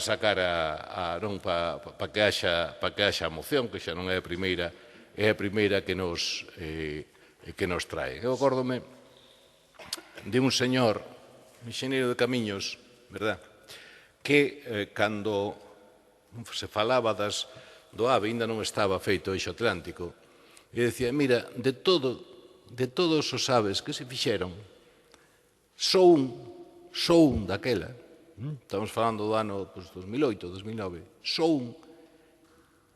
os gastos, o sea, a explotación dá para os gastos de sostimento, nin para amortización, nin para reparacións, que era o de Andalucía naquele momento. Ningún máis daba.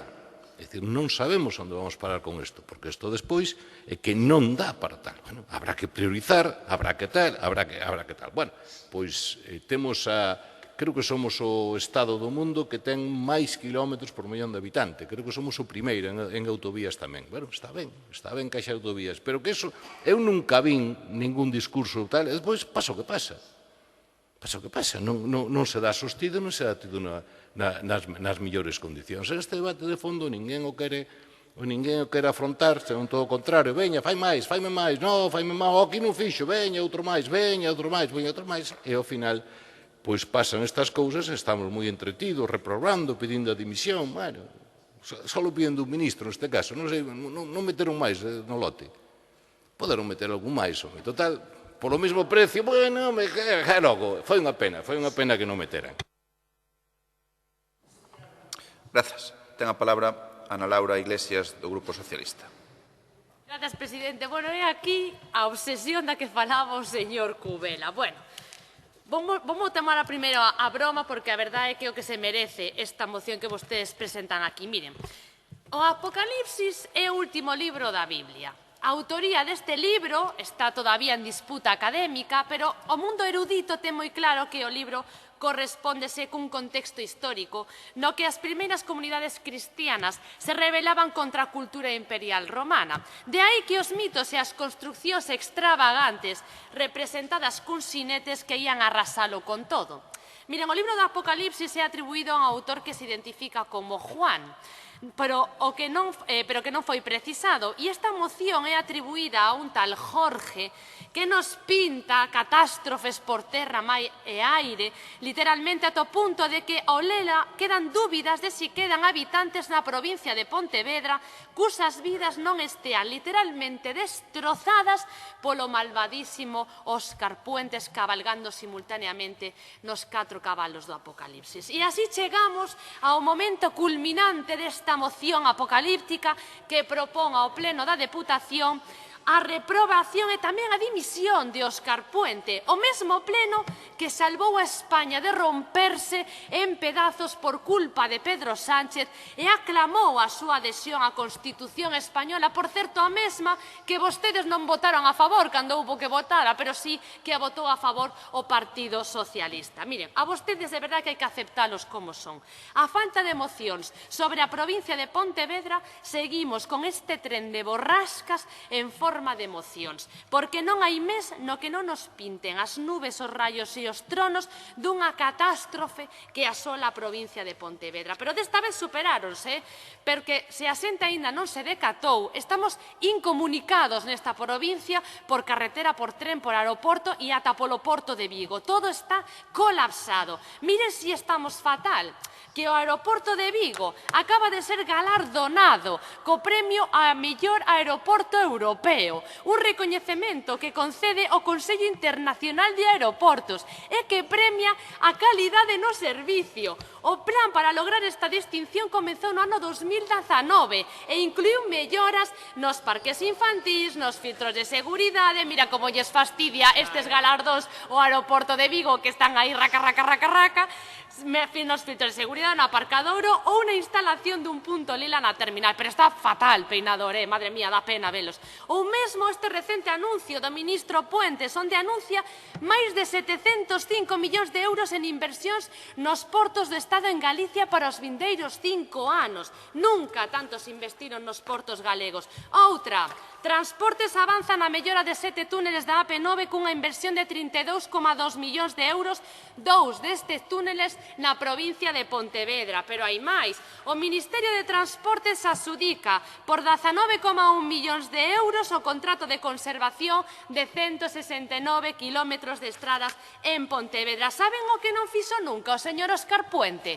Regalarlle a autopista P9, a máis importante de Galicia, o señor Villarmir, o da Gürtel, recórdano, o que lles daba regalos ao Partido Popular en forma de sobrecitos e de cartos para agradecerlle estes regalos da AP9. Vexo que tampouco se acordan do Villarmir. E falaba vostede, señora Sánchez, de que o ridículo que fixo o ministro Óscar Puentes despois de visitar unha das infraestructuras, a ver se me respetan un pouco cando estou falando, os diputados do Partido Popular, e a ver se pon un pouco de orden o presidente, porque eu entendo que isto non lles guste, eu entendo que non lles guste que lle falemos da Gürtel e de financiación irregular e de regalos que lle fan a eses que a vostedes lles interesa. Pero vou a seguir falando da moción, aínda que non lles guste. Mire, falaba, como decía a señora Sánchez, do ridículo que fixo o ministro Óscar Puentes cando viu a Vigo a visitar unha das infraestructuras máis grandes e máis impresionantes que se construíron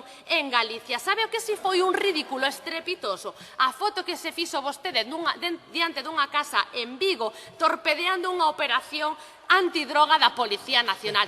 Aquilo sí que foi bochornoso, bochornoso. Pero, bueno, temos que seguir escoitándoos a vostedes falar de todas estas maldades e podería estar realmente eu toda a mañá falando de todos os investimentos do Ministerio que dirixe Óscar Puentes. Pero non se preocupen, que na miña intervención farei unha proposta moito máis constructiva para abordar asuntos concretos que realmente dependen da Deputación de Pontevedra. Ten a palabra de novo a vicepresidenta Luisa Sánchez. La verdad es que estoy sorprendida. Usted lee la Biblia. Es una lectura muy buena, ¿eh? Yo creo que es mucho mejor que los cuentos, incluso algunos de terror que nos cuenta el señor Puente. Pero además yo creo que hace bien, porque las infraestructuras de la provincia realmente lo que necesitan es un milagro, efectivamente. Así que esta moción que iba de defender a la provincia, bueno, pues poco o nada esperábamos de un BNG que está en la irrelevancia cuando se habla del Gobierno central. Un BNG cuya única función es apoyar al PSOE en el Gobierno central a cambio de nada y que además nombra persona non grata a Mariano Rajoy. Y un PSOE que, bueno, pues veo que se conforma solo con esa lectura de la Biblia y del Apocalipsis. Señora Iglesias, aquí estamos hablando de que hay infraestructuras que no van a llegar a tiempo, como por ejemplo la salida sur. La salida sur que el otro día hablábamos de que se retrasaba hasta el año 2037-2038, cuando el señor Santano, secretario de Transportes, prometió que España tendría la conexión en funcionamiento en el año 2030. Y advertimos de que no se iba a cumplir.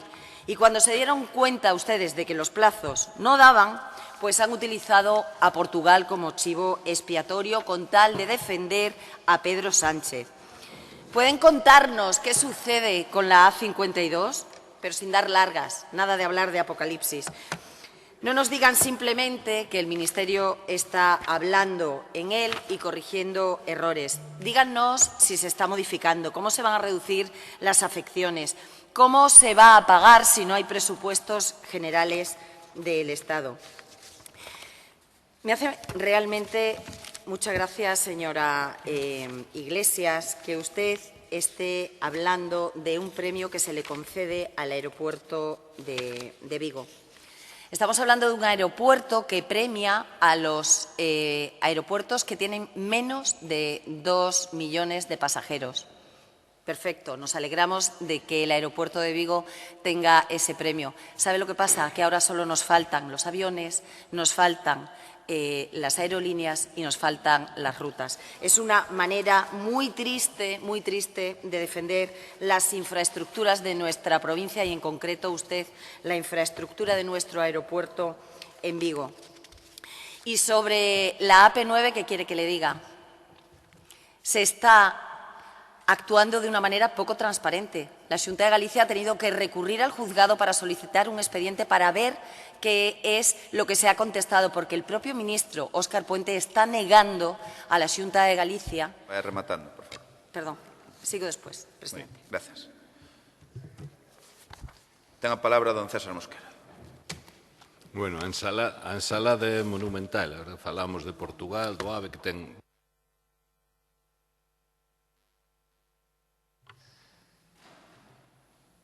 Gracias. Portugal ten miles de kilómetros de AVE, está facendo a toda velocidade, máis velocidade, é unha cousa increíble. Creo que vai chegar a Coruña rapidamente antes de pasar por Vigo, nin por Porto, nin por ningún lado deses, non?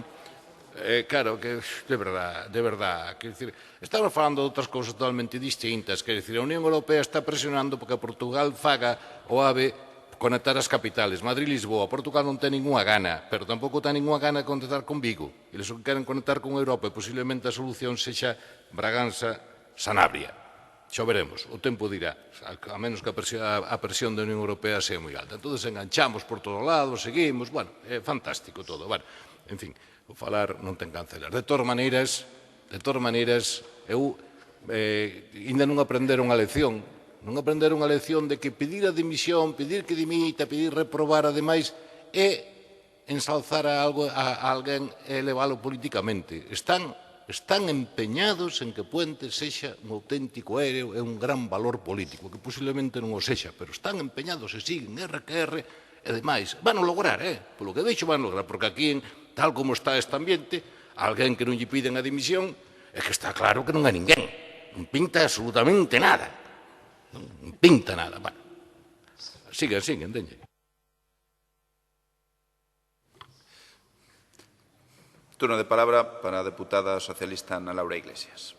Gracias, presidente. É verdade que hai que tomarse a broma esta moción porque de verdade que o único que veñen aquí a facer con isto é o ridículo. Igual que fixo o ridículo o señor Feijóo e o señor Rueda falando da saída sur ferroviaria cando fai pouco, esta semana mesmo, tuveron que recoller cable e ao final o señor Rueda tuvo que decir que era certo o que decía o Goberno de España, que os que non chegan a tempo pola obra son o Goberno de Portugal, porque mesmo o presidente da República Portuguesa xa o dixo públicamente, pero nada, vostedes siguen enredando ca salida sur, que non pasa nada. Mira, co tema de peinador, co que lle falta son vos, señora Sánchez, non se adiante, porque seguramente dentro de pouco vai ter vostede noticia, que pasa que como non se enteran de nada, tampouco se enteran do traballo que está facendo o Goberno de Vigo. E mire, que vostedes veñan aquí vou a calquer lado, a falar da P9 e que de verdad manda truque que ter pouca vergonza, para falar o Partido Popular da P9, porque, mire, sabe que pasa? Que a posible condena que Europa lle poda impoñer a España é precisamente pola súa culpa, por esa prórroga ilegal que fixo o Partido Popular da AP9, pola súa culpa, non pola culpa do Goberno de España. Veñan aquí e veñan agora o señor Rueda a pedir explicacións. Mándatela, pero mire, non sí que vamos a falar con ánimo de cousas concretas e de propoñer cousas para que vamos a propoñer realmente 3 dimisións ao Partido Popular. Miren, en primeiro lugar, vamos a propoñer algo que ten que ver coa provincia de Pontevedra e máis concretamente co Concello de Pontevedra, a dimisión do vicepresidente Rafa Domínguez pola súa incapacidade total, manifesta e palmaria para desenvolver o proxecto de Santa Clara e a rehabilitación dos edificios históricos do Museo de Pontevedra. Pois dos a pedir dimisións, verdad? Ves o que lle gusta, non pode vostede nin continuar un minuto máis como vicepresidente desta Deputación, quen lle está facendo un dano a esta cidade que vai a ser moi difícil de recuperar. Pero mire, en segundo lugar, tamén lle pediríamos o cese da conselleira de Vivenda e Planificación de Infraestructuras, María Allegue, esa, por certo, que o señor Rueda quere que sea candidata de Pontevedra e non o señor Rafa Domínguez, xa lle fago eu o traballo sucio, señor Rueda, para que dimita de todo. Pero vamos a pedir esta dimisión pola manifesta falta de mantemento e o caos nas vías de alta capacidade da Xunta de Galicia, que nestes mesmos días un home salvou milagrosamente a súa vida cando toneladas de terra se desprendían dun talude da autovía do Morrazo e caían en riba da súa casa. Ou polas mesmas datas viñas abaixo outro talude da autoestrada do Valmiñor afectando o tráfico nun tramo de 2 kilómetros. Nin imaginar que era o que estarían dicindo vostedes neste pleno se esas estradas foran competencia de Óscar Puente. E en terceiro lugar, solicitamos tamén a dimisión do presidente da Deputación por ter sido o presidente máis antidemocrático que pasou por esta institución ao manter unha actitude totalmente despreciable contra os alcaldes e as alcaldesas que non son do Partido Popular, actitude que se estende ao resto de diputadas e diputados deste goberno que insultan constantemente a seus redores que foron elexidos democráticamente. Des 3 dimisións rogaríamos que turno de intervención. Gracias. Pecha o turno de intervención, vicepresidenta Luisa Sánchez. A ver, señora Iglesias, yo creo que aquí lo que está de manifiesto es que no tiene ni un solo argumento para defender al ministro y por eso ha hablado de apocalipsis, por eso ataca al vicepresidente Rafa Domínguez, por eso ataca al presidente, a Luis López.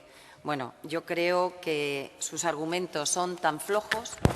Usted no tiene absolutamente nada que aportar ni a esta provincia defendiendo y blanqueando al Gobierno de Pedro Sánchez y, en este caso, a Óscar Puente, que ha tenido que salir por peteneras, nunca mejor dicho.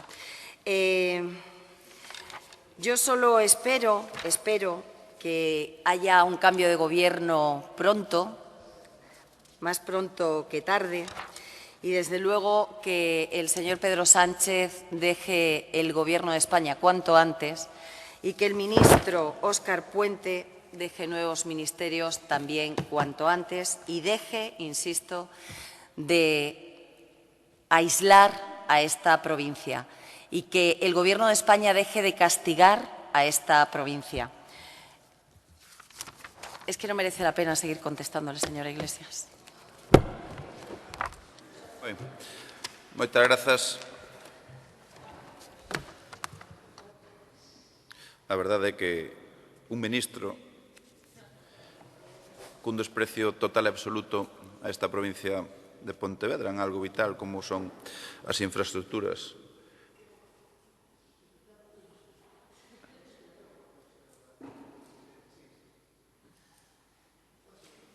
Os ovos levanse a Santa Clara.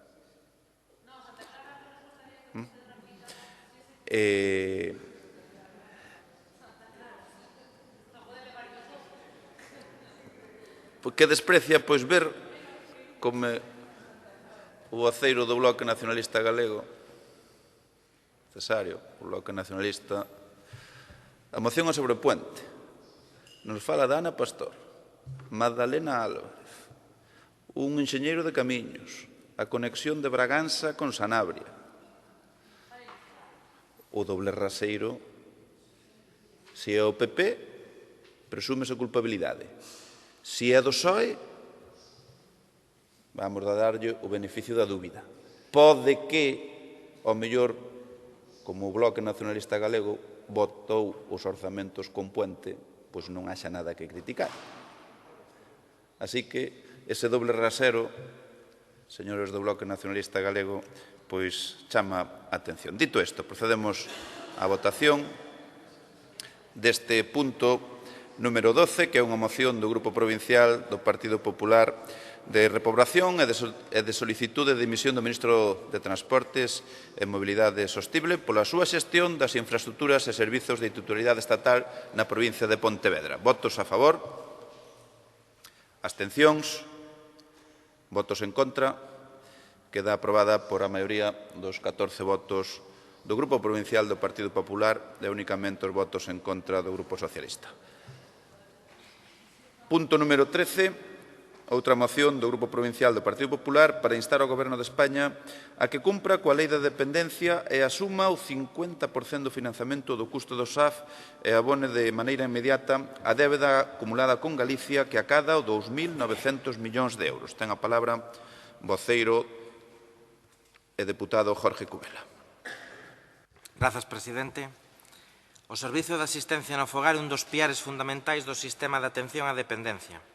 No caso de Galicia funciona dende os anos 90, aínda que a súa forma actual está regulada na Lei de Servicios Sociais aprobada polo Bipartito no ano 2008 e na posterior orde de 2009 na que se regula o funcionamento concreto do servizo.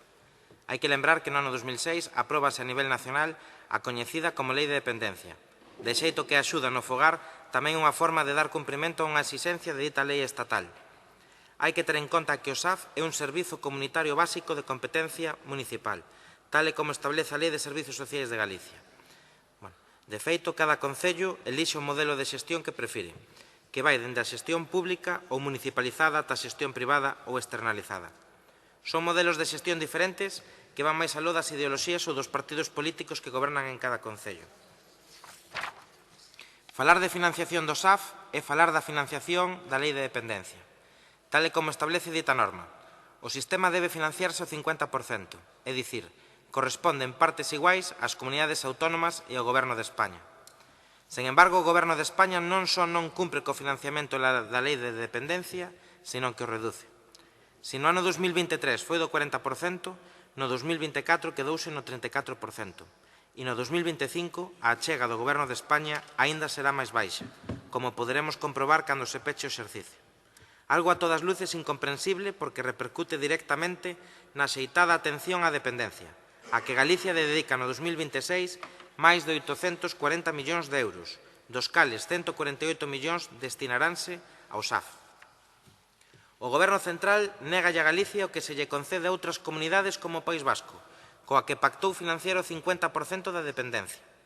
Nunca renunciaremos a que se lle dé a Galicia o mesmo trato que a outras comunidades e nunca aceptaremos que haxa dependentes de primeira e dependentes de segunda.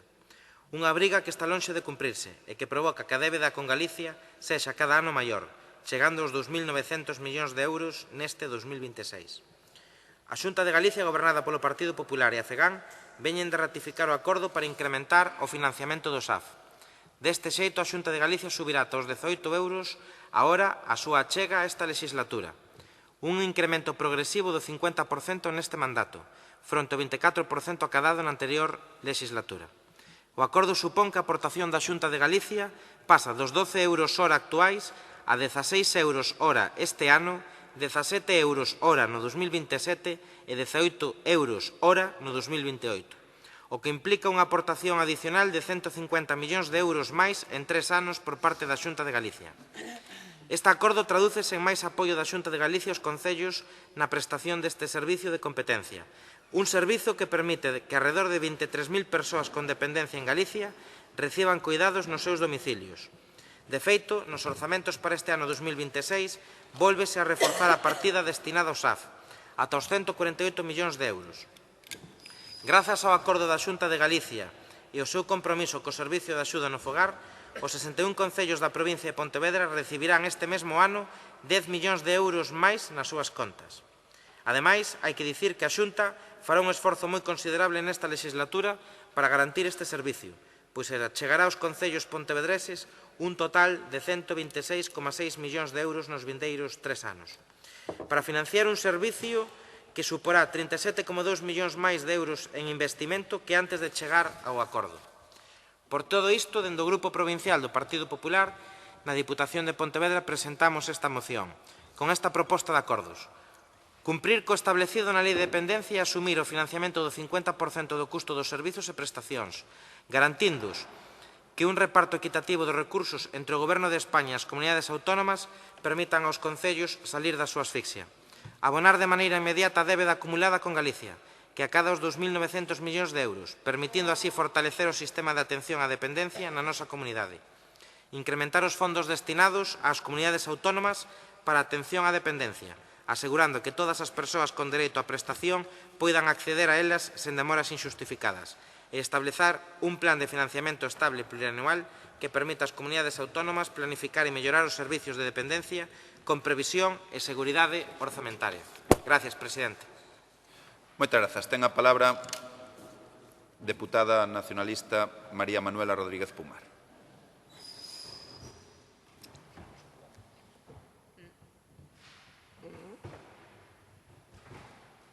É que non aparece. Ahora. Bon día. O SAF, sí, é esencial para garantir a vida digna das persoas maiores, dependentes e... Perdona, volve a pulsar. Non fale López Dieguez por min. Bo día, decía que o SAF sí que é esencial para garantir a vida digna das persoas maiores, dependentes e con dificultades de autonomía, permiten que poidan continuar vivindo no seu fogar e na súa contorna, evitando situacións de institucionalización innecesarias e favorecendo a cohesión social. A primeira lei de servizos sociais, unha lei do Partido Popular do 93, recordarán, en ela os concellos pasaron a ter unha parte fundamental na atención primaria da dependencia. No bipartito, foi o BNG quen impulsou a lei de servizos sociais cun modelo completamente diferente. O SAF atopábase daquela nunha fase inicial, non estaba estendido, completamente estendido, e na Galiza non chegou a integrarse nese modelo durante o goberno do bipartito. Foi o PP quen estableceu e desenvolveu o modelo actual.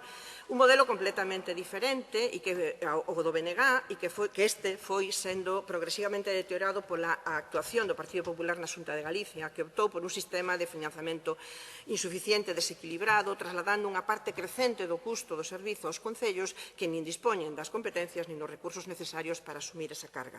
Na actualidade, os concellos están a soportar unha maioría do gasto do SAF, mentras que a achega da Xunta resulta claramente insuficiente. Esta situación proposición vulnera o marco legal vixente en materia de dependencia que establece a obriga de garantir o financiamento íntegro do servizo entre Xunta e Estado, 50-50, tal como vostedes recoñecen na súa propia moción. Os datos económicos confirman este desequilibrio e o investimento por persoa dependente en Galiza sitúase por debaixo da media estatal, o custo real do servicio continúa incrementándose ano a ano, especialmente nos concellos rurais cunha poboación máis avellentada e dispersa.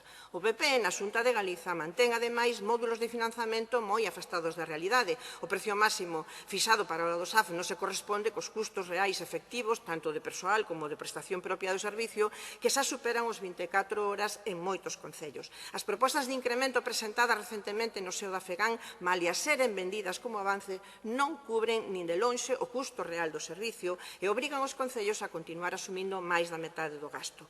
O infrafinanzamento, ademais, súmase o problema relevante da xestión dos pagamentos por parte da Xunta de Galiza, que afecta aos concellos con servicio concesionado. Mentras os concellos están obrigados a facer fronte mensualmente ás facturas do SAF con prazos de pagamento que non poden superar os 30 días, a Xunta liquida a súa chega con carácter trimestral, en algúns casos con atrasos de varios meses respecto do remate do trimestre correspondente. Este servicio de liquidación e a dilatación nos pagamentos da Xunta obriga os concellos a adiantar recursos propios para garantir a continuidade do servicio, xerando importantes tensións de tesourería, poñendo en risco o equilibrio financiero municipal e provocando moitos problemas.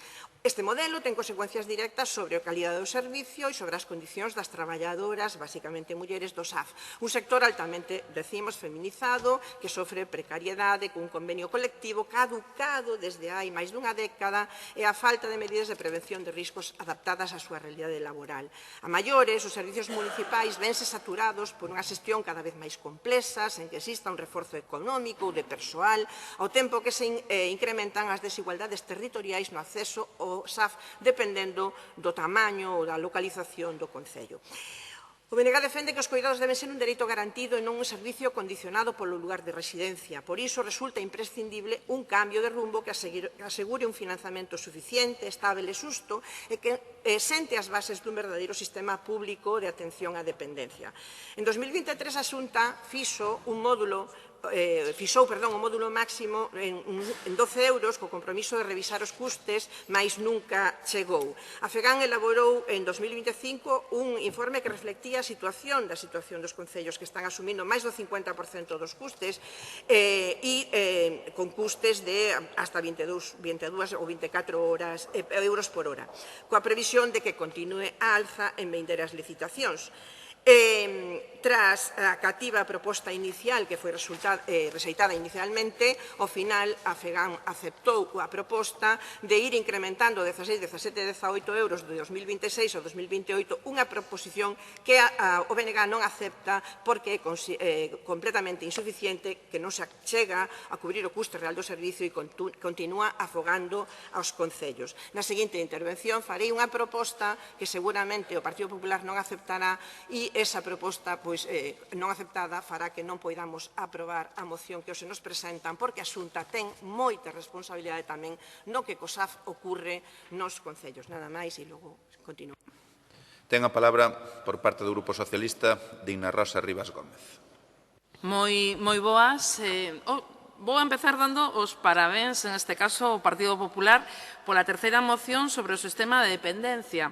Esa parte central das políticas sociais sistemáticamente maltratadas tamén polo Partido Popular cando goberna, que durante a etapa de Mariano Rajoy sufriu un recorte de 2.500 millóns de euros ata normalizar esa situación na que as persoas falecen agardando a declaración de dependencia. É dicir, un auténtico caos que a Xunta nin sequera disimula, dado que día sí e día tamén fálannos de plans de choque e outros eufemismos parecidos para tratar acercarse ao cumprimento duns prazos que están lonxe de cumplir. A última vez que o Partido Popular trouxo este problema do financiamento do SAF ao Pleno, dicíanos que a débeda coa provincia de Pontevedra era de 771 millóns de euros e hoxe xa o redondean e soben a 900 millóns. O que non din é quen debe eses supostos que din vostedes, 900 millóns tan redondos á provincia de Pontevedra. porque a débeda na parte estatal ven arrastrada do seu compañeiro de partido, o señor Rajoy, e a débeda da Xunta leva o nome de Feijóo, de Rueda e agora tamén da conselleira do seu goberno, a señora Fabiola García, que, por certo, hai poucos días era protagonista dunha nova de prensa que sitúa o seu departamento nun récord de queixas, mesmo por enriba das que recibe a Consellería, que ben saben, de Sanidade. O goberno presidido por Pedro Sánchez transfire a Xunta 3 veces máis que o goberno de Rajoy ás comunidades autónomas para o sistema de atención á dependencia. Un financiamento que aumentou nun 150% dende o ano 2020. O problema é que eses fondos para a dependencia son asignados a distintas partidas por parte da Xunta.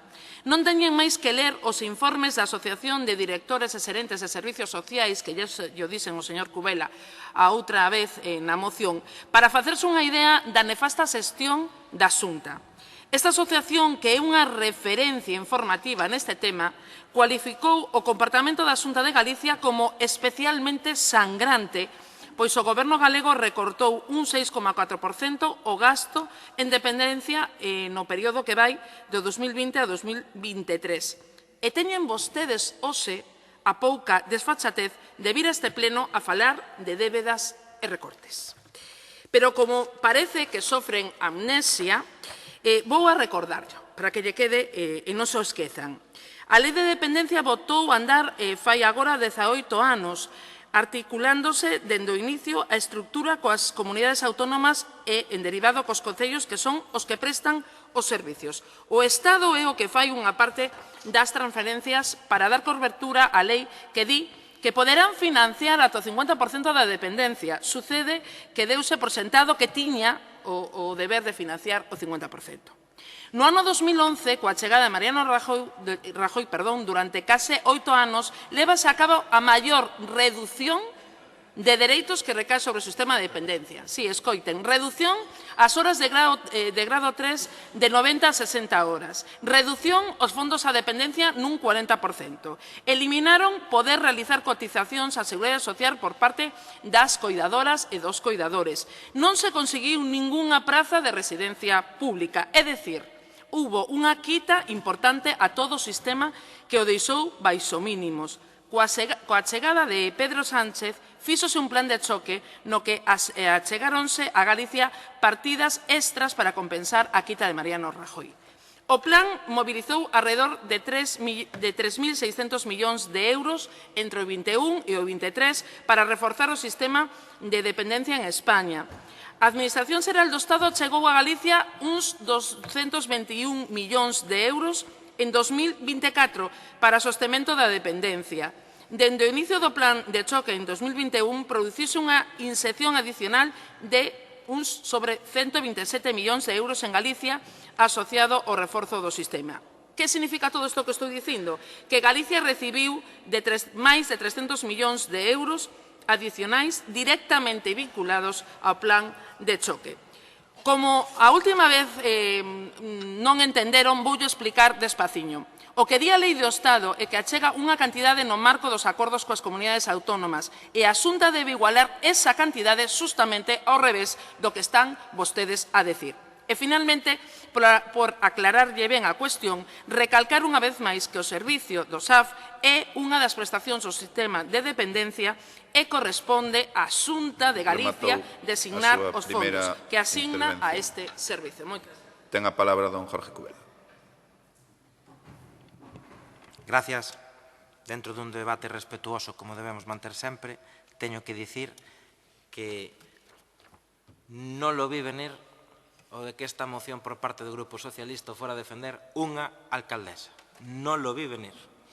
Miren, saben cal é a diferencia? Non lo vi venir porque, claro, teñen que defender aos seus en Madrid porque pensei que a mellor se asterían, porque é algo obvio, objetivo e, vamos, realista. Non é algo dunha realidade paralela dos que leen a Biblia e despois leen un libro de, en fin, de Paloma Sánchez Garnica. Isto é algo realista, non hai debate.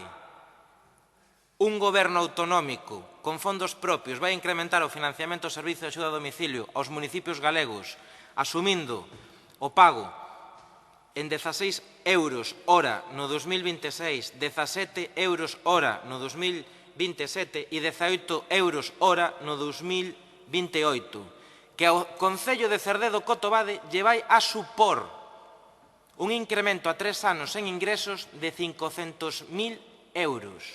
Un concello como Cerdedo Cotobade invirte en servicio de axuda a domicilio dun orzamento de 5,5 millóns de euros 900.000 euros. Se aquí os de Ciencias calculan a porcentaxe dun orzamento dedicado á SAF é altísimo. Entón, que unha alcaldesa que representa aos seus veciños e que coñece perfectamente os agravios comparativos que hai no financiamento dos servicios sociais por parte do Estado, é para que se retire hoxe deste pleno, señora Dina Rivas. Mire, que fai o Partido Socialista en Madrid?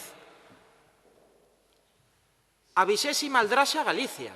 Presentar un recurso de inconstitucionalidade ás medidas aprobadas pola Consellería de Servicios Sociais de Política Social para mellorar a equiparación na declaración da dependencia coa discapacidade. Isto é o que fixo o Partido Socialista en Madrid, amparado e apoiado polo BNG na toma de investidura do seu líder. Miren, saben que pasou esta semana? Que menos mal. El Pleno del Tribunal Constitucional, por unanimidade, non hai ningún que fixera un solo voto particular, acuerda levantar la suspensión de varios artículos de la Ley de Medidas Fiscales y Administrativas de Galicia, relativas a las prestaciones de dependencia. Esta nota de prensa do Tribunal Constitucional. Dicha suspensión había tenido lugar en aplicación de la admisión a trámite del recurso de inconstitucionalidad interpuesto por la vicepresidenta del Gobierno en suplencia del presidente. Non tuvo o que había que ter para firmar. Saben por qué? Porque o Estado quería estrictamente nun afán recaudatorio manter os 114 millóns de euros que lle supoñían deixar de ingresar nun só ano as homologacións automáticas que intentou impulsar a Xunta de Galicia para reducir o tempo de espera nas declaracións de dependencia. Esta é a diferencia dos gobernos do Partido Popular na Xunta de Galicia e do goberno de Pedro Sánchez, que xa non representa nin ao PSOE, polo que di Felipe González, en Madrid. E iso é o que os seus no pleno da Diputación hoxe tratan de defender. Rematei, presidente. Ten a palabra María Manuela Rodríguez Pumar, do Bloque Nacionalista. Ben, tal como quedaba antes, estábamos falando desa proposta de acordo que facía a Xunta na FEGAM para o financiamento do SAF. E tamén hai que decir que nesa proposta inclúe as transferencias finalistas en materia de dependencia do propio Estado, de maneira que nesa proposta que fai de 17, 18, do 26 ao 28, está incluída a parte que transfires ao Estado, co cal a Xunta non está asumindo ese custe únicamente. O financiamento que asumen Xunta e Estado non diferencia entre concellos, nin atende as múltiplas casuísticas que condicionan a prestación do servizo, como decíamos antes, o tamaño, envellecemento da poboación, dispersión. Pagarán o mesmo prezo a unha cidade que a un concello rural, malia que o custe da súa prestación, do SAF, non é o mesmo. De igual maneira, non diferencia días laboráveis, nin de fins de semana, nin festivos, cando o custe das horas do traballo non son as mesmas, as fins de semana e as persoas usuarias tamén teñen dereito a recibir o servicio neses días. Ese acordo, por tanto, decíamos, non cumpre o establecido na Lei de Dependencia, o financiamento do 100% entre Xunta e Estado, sin que os concellos teñan que achegar nada, e isto está a obrigar os concellos a continuar a asumir un custe económico que non lles corresponde para que non teñen orzamento suficiente. Ademais, non permite atender nin resolver os principais problemas que arrastra ese SAF, como decíamos antes: precariedade laboral, convenio caducado, graves problemas de inseguridade laboral, listaxes de agarda que hai en moitos concellos pola imposibilidade de atender máis usuarios e prestar máis horas por parte deles. De feito, supón pechar a porta nos fuciños as demandas das traballadoras do SAF que reclaman mellores condicións laborais e salariais, a comezar por incrementar os seus ínfimos salarios. Hai que ter en conta que os custes da prestación calcúlase en base a un convenio colectivo caducado. De aí o desinterese do goberno do PP na Xunta por mediar no conflicto que teñen as traballadoras do SAF e mellorar as condicións condicións do traballo destas mulleres porque así abarata os custes salariais. Ben, na defensa e na súa coherencia ou consecuencia da posición do BNG que está en defender os intereses municipais, tanto económicos como competenciais, exíxenos o BNG como organización política manter con determinación os nosos posicionamentos consecuentes e ambiciosos e exercer de instrumento para cambiar o modelo. E por eso faríamos estas dúas propostas que se o PP estivera disposto a asumir na súa propia moción, pois daría a posibilidade de que votáramos a favor da moción, que sería reclamar a Xunta de Galicia e ao Goberno do Estado un incremento progresivo do financiamento do SAF até acadar que a Xunta abone os concellos a cantidade de 17 euros carácter retroactivo no 2025, 20 no ano 2026 e o 100% dos custes a partir do 2027 e solicitar que a Xunta impulse un novo modelo público de cuidados coa creación dun instrumento de benestar social que sustitúa o actual servicio baseado en horas por un modelo integral e personalizado, unha especie de sergas dos servizos sociais que seguramente daría un mellor servicio ás persoas e tamén ao colectivo de traballadores e traballadoras. Nada máis, grazas. Ten a palabra, por parte do Grupo Socialista, Digna Rosa. Señor Cubela, non sei por que lle sorprende que poda defender eu esta moción. Primeiro, porque antes de ser alcaldesa fun, en este caso, profesional do sector. Despois fun deputada de Cohesión Social en esta deputación. E, por suposto, son alcaldesa de Redondela. Eso, por suposto. Entón, eu creo que non hai ningún alcalde e alcaldesa, nin esa bancada que están aí, ni en toda a provincia de Pontevedra, que non digan que o SAF é unha competencia da Xunta de Galicia. E teñen vostedes a cara de decir aquí, no texto desta moción, para que a xente o sepa, que é unha competencia municipal, é dicir, o recoñecen na propia moción. Para que un servicio sexa unha competencia municipal non basta con que a Xunta apruebe unha lei que así o diga, fai falta tamén que financie o servicio adecuadamente, como tamén recolle a Lei de Administración Local que dixen antes, no marco do principio de suficiencia financiera. É dicir, ou é que iso só vale para as pelexas entre Xunta de Goberno, en este caso, e o Goberno de España. Pero hoxe lle vou dicir algo moi claro e rápido, señor Cubela.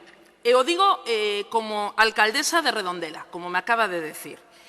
E sigo dicindo que este último acordo que se fixo é insuficiente, porque sigue deixando os concellos ao límite, porque se trata dun sobrecusto insusto e insostible.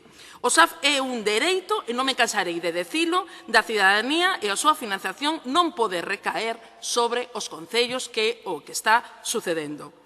Non podemos aceptar, pese a recoñecer por primeira vez a infrafinanciación deste servicio, perpetúa unha situación profundamente injusta para os concellos. A lei é clara, o SAF é un dereito das persoas e debe estar financiado de maneira suficiente polas administracións competentes. Sen embargo, este acordo e o que vostedes traen aquí nesta moción traslada outra vez a carga económica aos concellos que deben asumila. E me parece tremendo que vostede, sendo alcalde, señor Cubela, non defenda os seus veciños, en este caso de Cerredo, Cotobade, ou o resto cos seus compañeros e compañeiras que están sentados aí.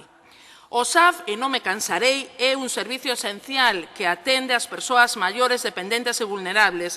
En estes momentos está ao límite. Normalizar un financiamento á baixa condena o servicio a seguir colapsado, poñendo en risco a súa calidade e continuidade. Dende o Partido Socialista imos seguir defendendo o que é xusto, que a Xunta de Galicia debe asumir os recursos que lle corresponden e garantir un SAF plenamente financiado e operativo que chegue a todas as persoas. Sei que non lle interesa o que estou dicindo, señor Cubela, pero igual que me acaba de reclamar en un momento que como alcaldesa estaba defendendo esta moción, estou moi orgullosa de defender esta moción como alcaldesa, defender os meus veciños e veciñas de Redondela, que son o máis importante para min, e non me casarei de decilo. Moitas grazas. Pecha o turno de intervencións. Deputado voceiro do Partido Popular, Jorge Cubela. A mí non me gusta corrixir a xente porque pode denotar mala educación, pero vostede nun escenario público manifestou unha cousa que ya teño que corrixir. O SAF é unha competencia municipal porque a Lei de Servicios Sociais de Galicia que fixo o bipartito, aquel goberno difuntado polos galegos, dixo que era municipal. Por iso licitamos Por iso licitan os concellos, non o licita a Xunta de Galicia. Os SAF o licitan os concellos porque é unha competencia municipal. E a lei de dependencia pasou a historia por unha histórica frase que dicía que o SAF e a dependencia non lle iban supor aos municipios un solo euro. E a lei de dependencia do Estado dice, a pode ler, non a inventei eu, non son legislador, nin operador xurídico, que se debe financiar ao 50% entre ambas administracións.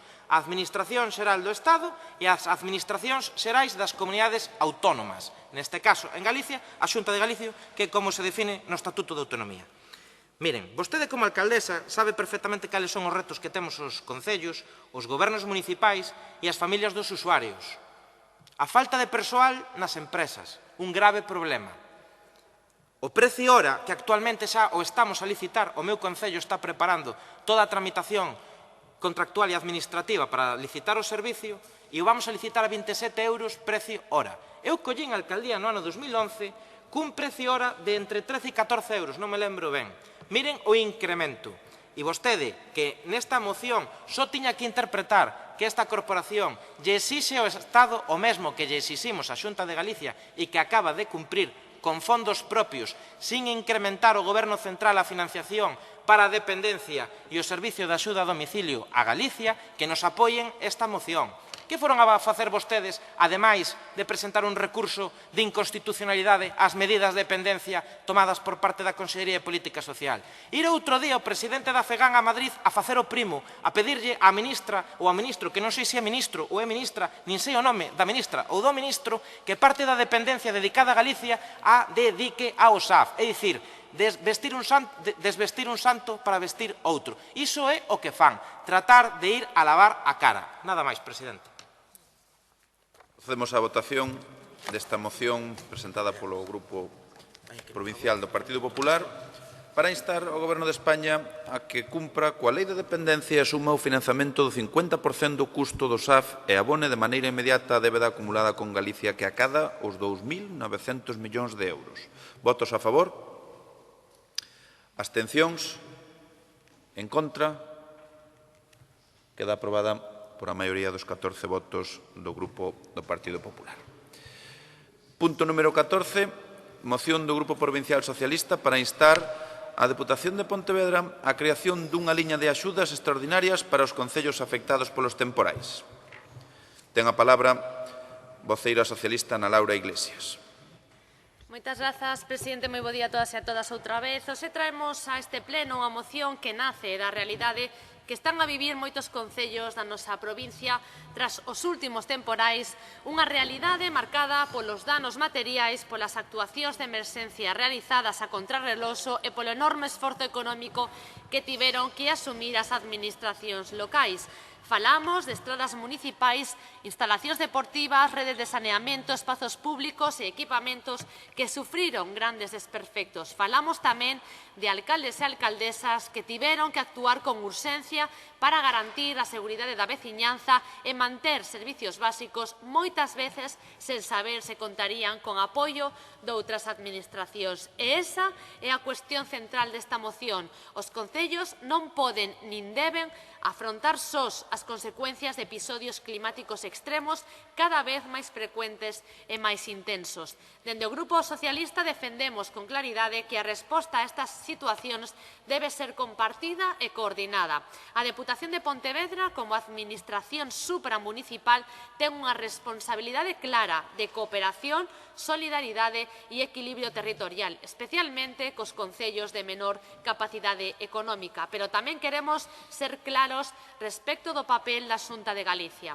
O Estatuto de Autonomía e a Lei 5/2007 de Emerxencias de Galicia establecen que a competencia en protección civil e xestión de emerxencias é autonómica. E esa competencia non pode quedar limitada á fase inicial da emerxencia. Implica tamén asumir responsabilidades na recuperación e na reparación dos danos. Porén, o que estamos vendo é unha resposta claramente insuficiente por parte da Xunta, que está trasladando aos concellos unha carga económica que non lles corresponde. Iso non é colaboración institucional, é desentenderse dun problema que afecta directamente á cidadanía. Pero tampouco podemos obviar o que está a acontecer nesta propia Diputación. Varios concellos da provincia trasladaron formalmente a súa preocupación e solicitaron mecanismos extraordinarios de apoio económico para facer fronte aos danos dos temporais e, ata o momento, esas peticións non recibiron ningunha resposta. E isto é especialmente grave se temos en conta que existe un precedente moi recente. No ano 2023, o anterior Goberno provincial activou unha liña de axudas extraordinarias precisamente para paliar os efectos dos temporais. Aquela decisión permitiu actuar con rapidez, reparar danos e aliviar a presión financiera dos concellos. Ese precedente demostra algo moi claro. Cando hai vontade política, hai solucións. Polo tanto, resulta difícil de entender que ante unha situación semellante a resposta agora sexa a inacción. Entón, sí, se activou unha liña de axudas extraordinarias dende a Deputación. Entón, sí, se entendeu que os concellos precisaban apoio. Que mudou dende aquel momento? Porque non mudaron os temporais, non mudaron os danos. O que mudou foi o Goberno provincial. Por iso presentamos esta moción para pedir con carácter urxente a creación dunha liña de axudas extraordinarias dende a Deputación de Pontevedra, con dotación suficiente, criterios xustos e un procedimento áxil que permita incluir tamén os gastos xa realizados polos concellos en actuacións de emerxencia.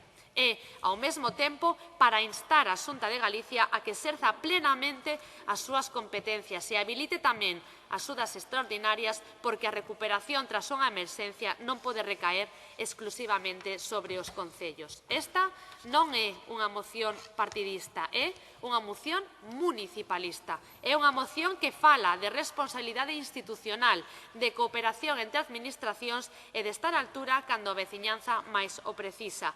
Dende o Grupo Socialista pedimos o apoio a esta iniciativa porque apoiar esta moción é apoiar aos concellos, ao municipalismo e cumprir co papel que esta Deputación debe desempeñar. Moitas gracias. Ten a palabra don César Mosquera do Bloque Nacionalista Galego. Grazas, señor presidente.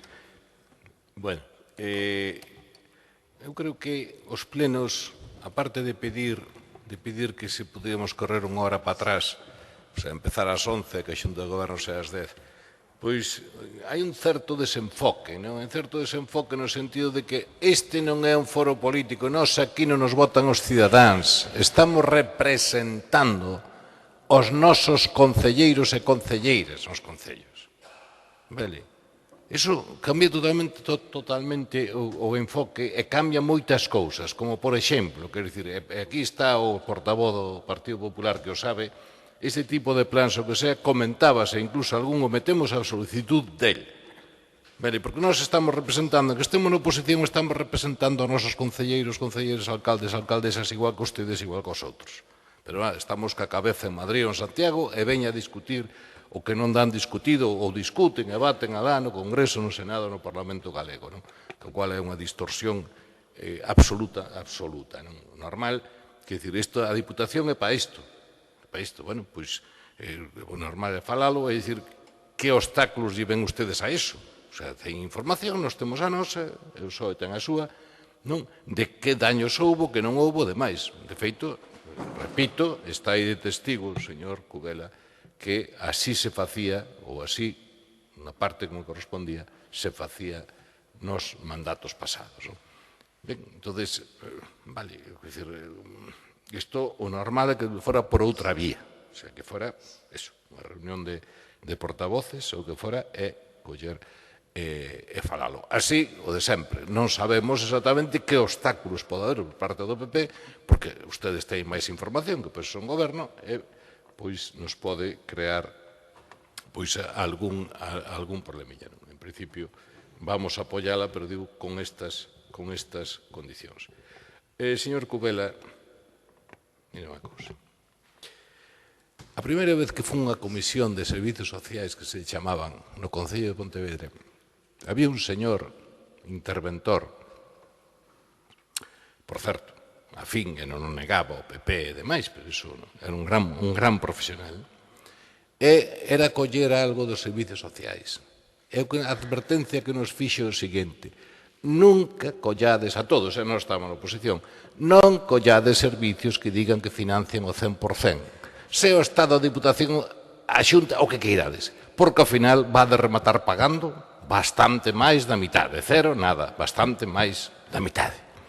O sea, é tan bello como andar a pé. Non sei como alguén lle sorprende a estas alturas que cando lle encasquetan algún servicio aos concellos, ao final vanlle co servicio vai ir extorsionar. Bueno, podemos falar de cantidad. Non, subvencionamos este programa, ahora non subvencionamos. Apagalo o concello e demais. Iso é eterno. Precisamente por qué? Porque as outras administracións lexislan e os concellos da administración local non. Co cual modifican as normas e te trincan. E de feito, se viron ustedes o intento de Montoro, da famosa chamada Lei Montoro, de prohibir eso, saltaron todas as comunidades autónomas e mesmo os outros departamentos do Estado a chapodala. A chapodala. Segunda cuestioncilla. O PP debe estar nun debate complicado con respecto ás finanzas do Estado. Porque na anterior moción pedía 2.900 millóns. Bueno, unha cifra como outro calquera, podía ser máis. Entonces, como vai a cumprir o Estado, aínda que goberna agora ou non, Pedro Sánchez tan malo, como vai a cumprir o Estado con meter máis cartos, miles de millóns para armas que lle piden Bruselas e Washington? Non sei se dan as contas. Creo que van ter que facer un pequeno reaxuste de contas para facelo. Simplemente é unha reflexión. Moitas grazas. Ten a palabra don Jorge Cubela. Moi ben, eu vou a ser Sí, espera, ponme ben o tempo que me gusta controlalo. Aí. Eu vou a ser breve. Son alcalde, esta moción está defendida por un alcalde, por unha persoa que estuvo na oposición e agora no goberno. E, polo tanto, o que lles teño que dicir é que non podían ser máis oportunistas dende o Grupo Socialista con esta moción. Dende a oposición, ao mellor poderíamos dicir que esta é unha moción de libro.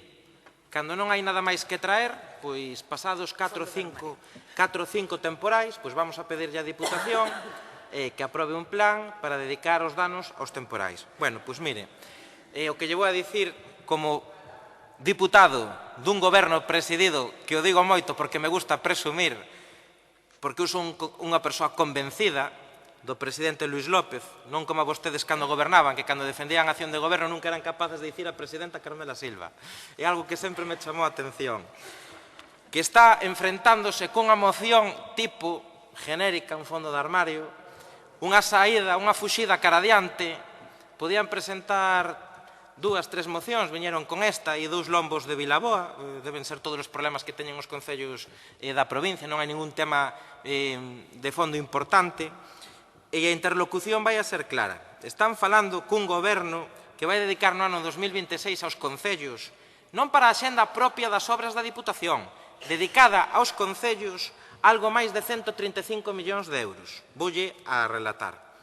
Do Plan máis provincia, 50 millóns de euros do ano 26, máis o adianto da liña de obras do 2027, ese plan plurianual, bianual, de 35 millóns de euros que suman 85 millóns de euros. O terceiro plan de infraestructuras deportivas extraordinario dotado con 8 millóns de euros. Unha suma de 20 euros en 3 anos, por certo, señora Iglesias, nas instalacións deportivas municipais. Algo insólito ata agora. E o segundo plan extra, dotado con 35 millóns de euros. Se sumamos os 38 millóns de euros da primeira convocatoria, lémbrense, fixéramos unha ampliación de crédito de 3 millóns de euros, de 35 a 38, para prolongar as resolucións favorables de apoio aos concellos. Ningún concello nese plan tuvo que ir a un contencioso administrativo, como foi Soutomaior, como foi moitos outros concellos con resolucións e sentencias favorables aos municipios, para que despois a Diputación lle dera a subvención que vostedes lles negaron. que sumarían 78 millóns de euros para proxectos estratégicos en todos os concellos pequenos da provincia. E tamén sin falar do cheque en branco que lle facemos dende o Goberno provincial ás cidades e que con esa cuantía que suman entre Pontevedra e Vigo temos que dicir que xa tivemos que ir ao rescate por finalización do prazo na execución e xustificación das subvencións de ambos gobernos das cidades de Pontevedra e de Vigo.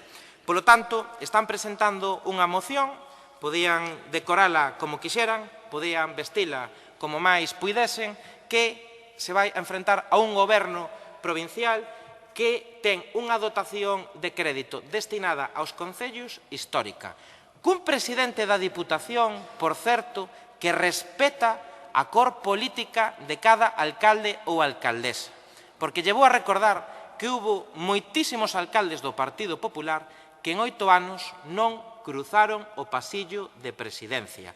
Eu fun un deles, e un alcalde, cando lle pide unha reunión á presidenta da Diputación, a presidenta da Diputación ou presidente debe recibilos. Nunca me recibiu como alcalde. E iso pasoulle non só a min, tamén lle pasou ao presidente da Diputación sendo alcalde de Rodeiro. Pasoulle a moitísimos alcaldes e alcaldesas. Agora, os alcaldes piden cita, veñen, falan das estradas provinciais, falan das necesidades que poden plantexar o Plan máis provincia, etcétera, etcétera. E esa é a realidade coa que vostedes se enfrontan con este goberno. Por lo tanto, falando de pontes, compañeiras e compañeiros socialistas, a veciñanza e os rexedores saben que teñen no goberno do Partido Popular de Luís López a un aliado e a un axente colaborador. Sí, vayan a Tomiño gobernado polo Bloque e falen cos comunidades de usuarios de augas. Vayan a Golada, que non goberna o Partido Popular, e pregúntenlle, non me interrumpa, e pregúntenlle á banda de música de Agolada se está de acordo en que o goberno de Luís López, un dezán, recuperase as axudas a instrumentos e vestuarios que vostedes eliminaron no primeiro minuto e no primeiro tempo do seu goberno. Falen con cada un deles e despois decidan se somos, como dicen vostedes, ou como van a decidir os veciños dentro dun ano. Gracias, presidente. Moitas grazas. Ten a palabra Ana Laura Iglesias, do Grupo Socialista. Mire, sabe cal é a diferencia entre este grupo e o que foi o anterior goberno da Deputación e vostedes? Que se nós fomos, así como íbamos, a calquer concello desta provincia, nos avisábamos as alcaldesas e os alcaldes. Daba igual que foran do Partido Popular, do Partido Socialista, do BNG ou independentes. Sempre os chamaban. Vostedes van ás costas dos alcaldes e as alcaldesas e veñen aquí a decir que son os que máis recibiron atención dun goberno provincial. Pero como teñen tanta cara dura? De verdad. E mire, non estamos aquí a falar dos plans que xa teñen aprobados. Estamos a falar de que se crea unha liña extraordinaria, de axuda extraordinaria aos concellos. E vostede, señor Cubela, o único que fixo aquí foi ridiculizar os problemas dos concellos, ridiculizar as alcaldes e as alcaldesas que están demandando axuda a esta Diputación provincial. Debería caerlle a cara de vergonza, pero dígolle máis. Resulta moi curioso que vostede tilde esta moción do Partido Socialista de oportunista, cando vostede mesmo, no ano 2023, cando estaba na oposición, señor Cubela, reclamoulle a través de unha moción exactamente o mesmo que estamos facendo nós aquí con vostedes. Exactamente o mesmo. O sea que o oportunista e o ridículo será vostede por votar en contra de algo que vostede mesmo pedía no ano 2023. A diferencia foi que o anterior goberno progresista sí estaba ao lado dos concellos, sí estaba ao lado das demandas dos alcaldes e das alcaldesas. Por certo, hoxe teñen aquí un alcalde e alcaldesa que xa o era no anterior mandato e saben do que estamos falando porque recibiron axudas da anterior goberno provincial. Así que xa me gustaría a mí que nos aclarase que vai votar hoxe, a favor ou en contra desta moción, señor Cubela, porque é moi parecida a que vostede presentou no anterior goberno, pero xa sabemos, cando estaba na oposición, que a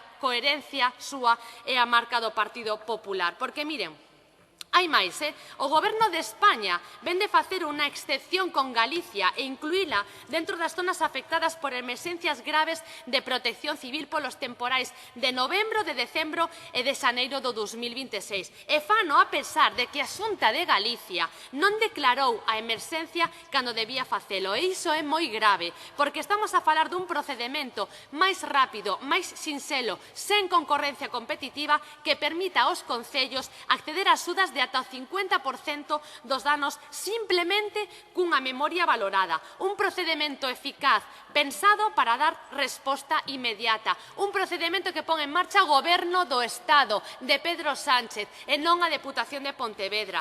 Quen o tivo que activar, como digo? O Goberno do Estado. E por qué? Porque a Xunta de Galicia non fixo o seu traballo. E esta noticia desmonta por completo o discurso do Partido Popular. Demostra que cando unha administración quere responder, responde. E cando non o fai, alguén ten que asumir esa responsabilidade. Neste caso, fixo o Estado suplindo a falta de acción da Xunta da Deputación. Ten a palabra por parte do Bloque Nacionalista don César Mosquera. César Mosquera. Sí, moi brevemente. Esta casa ten 53 millóns de remanentes, hoxe puxo 12,5, o sea que vamos a deixalo que ten 40 millóns. A decisión é si se fan unhas bases cómodas cunha cifra relativamente asequible para esta Diputación para facer fronte ás consecuencias dos temporais ou non.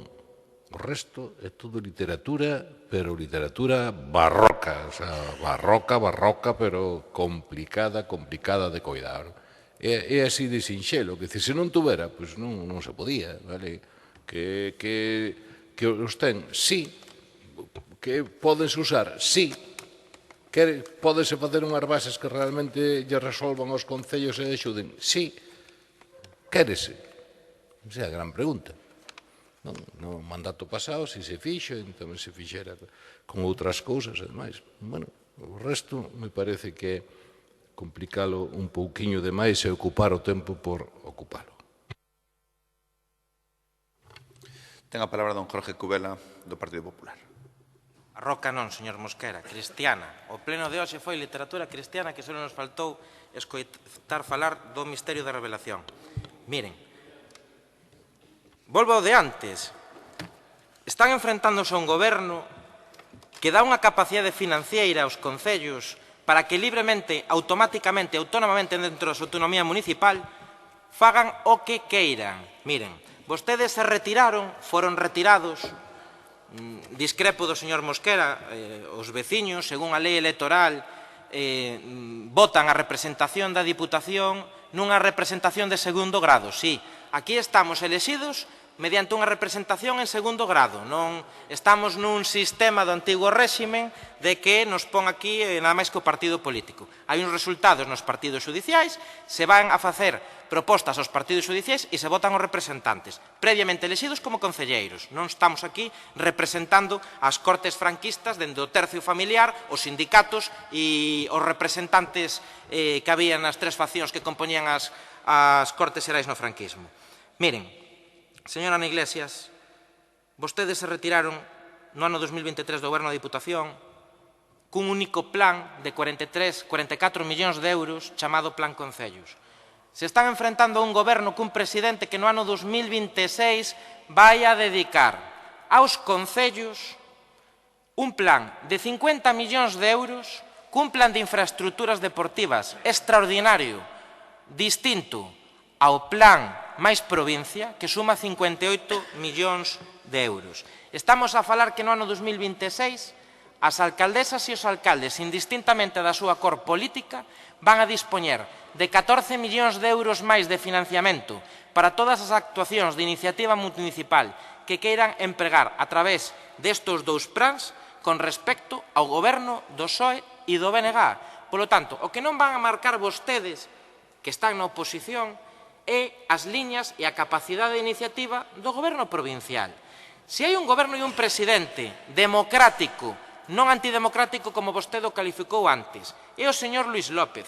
Se hai un goberno que asume que os concellos necesitan máis financiación para máis actuacións que redunden no beneficio das aldeas, dos povos, das parroquias, dos concellos e das vilas, é o goberno do Partido Popular. Vostede ven aquí cunha moción con toda a jeta e a cara dura, despois de votar en contra dunha moción defendida pola miña compañeira Luisa, na que reclamábamos a reprobación do ministro por ter as estradas nacionais, por ter as... Señora Gis, non se poña nervioso. Por ter as estradas nacionais cunhas fochancas que parecen estradas da guerra de Vietnam. Por favor, vayan a percorrer as estradas nacionais, a Caldas, a Cuntis, a Estrada, a Cerdedo Cotobade, a Forcarei, a Valga, e vexan como o seu goberno en Madrid ten as infraestructuras da súa titularidade na provincia de Pontevedra. Permite, entón. Ten a palabra Ana Laura Iglesias.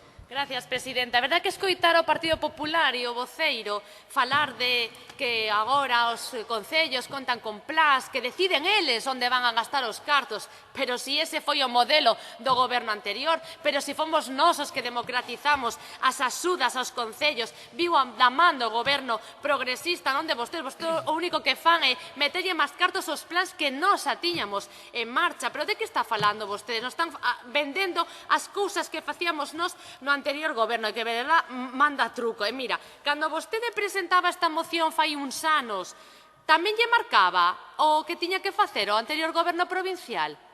Porque vostede pedía exactamente o mesmo que estamos pedindo nós no ano 2023 e agora, en cambio, vai a votar en contra. Que clase de alcalde é vostede que vota en contra de que se lle pida a institución provincial que destine máis recursos aos concellos para paliar os danos dos recentes temporais? Pero que clase de alcaldes e alcaldesas son vostedes que votan en contra de ter máis cartos da Deputación de Pontevedra para poder paliar os danos dos temporais? En serio vostedes van a levantar a man e van a decir non a esta moción? Van a dicirlle que non a ter máis recursos para poder destinar no seu concello? De verdad me están dicindo iso vostedes? É que de verdad eu alucino con que vostedes podan defender hoxe aquí que non queren máis recursos para paliar os danos dos temporais exactamente igual que fixo o anterior goberno progresista no ano 2023 a demanda dos concellos, a demanda dos alcaldes e das alcaldesas, exactamente igual que están facendo agora os alcaldes e as alcaldesas da provincia de Pontevedra. Demandarlle a Deputación axuda porque están desbordados, porque os danos foron moi cuantiosos e non teñen recursos para facerlle fronte. E vostedes, en lugar de poñerse do seu lado, e vostedes, en vez de axudalos económicamente, van votar en contra de poder axudarlles non só as que non están aquí representados nesa bancada, senón a vostedes mesmos. Moitas gracias. Procedemos á votación deste punto número 14. Votos a favor, abstencións, votos en contra. Queda rexeitada por 14 votos. Número 15, moción do Grupo Provincial Socialista para exixir da Deputación a execución urxente de medidas de calmado de tráfico e mellora da seguridade viaria na estrada provincial EP 0101 ao seu paso polo núcleo de Acuña, Vilaboa.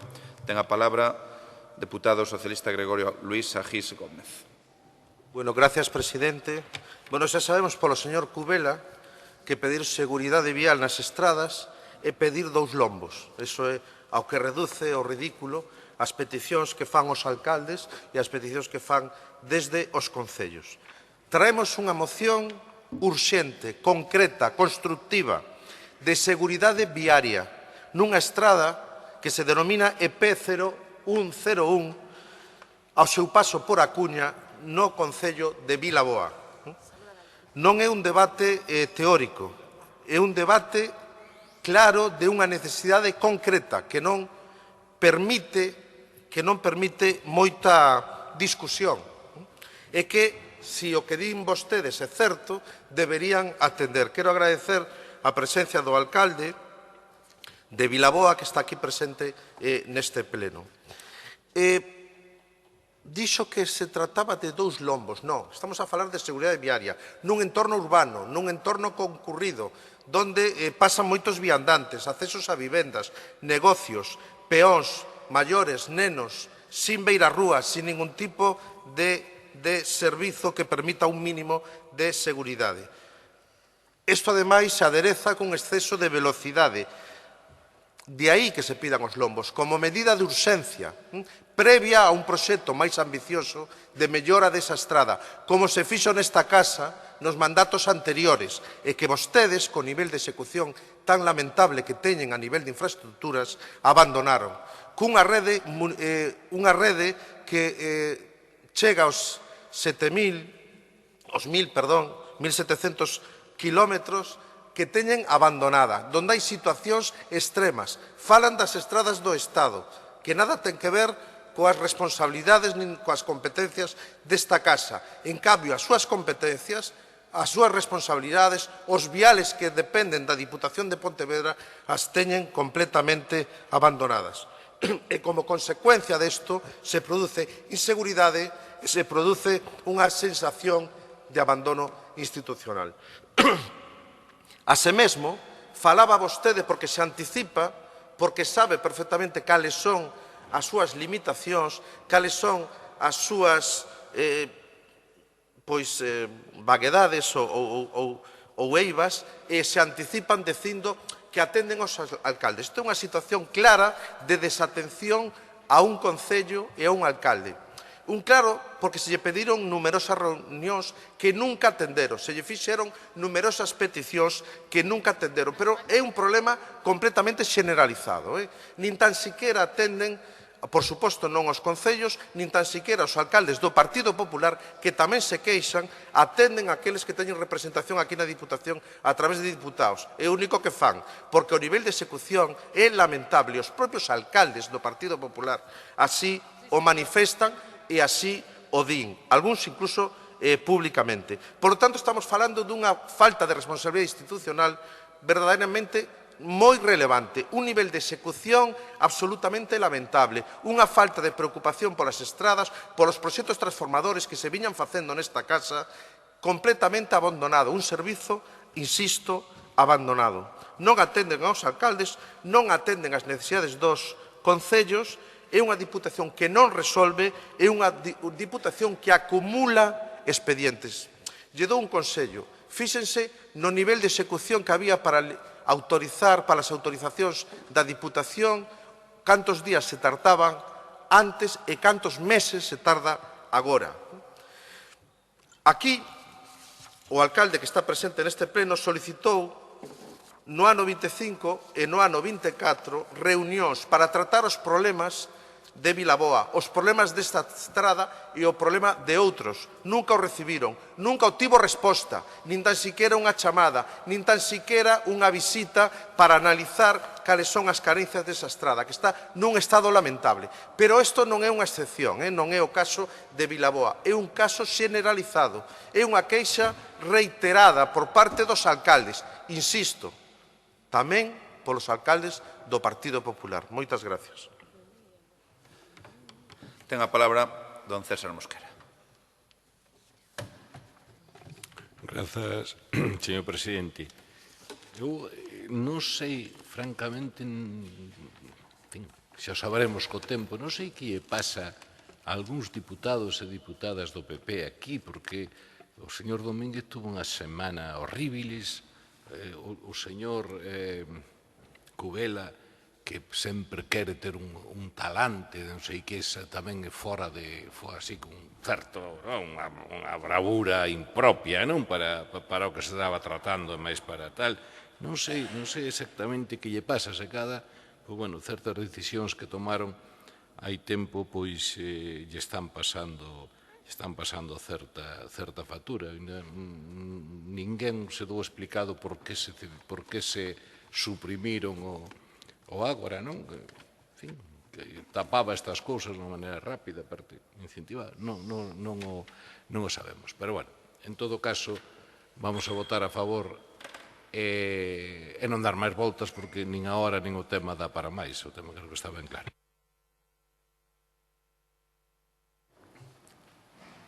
Ten a palabra don Jorge Cubela. Miren,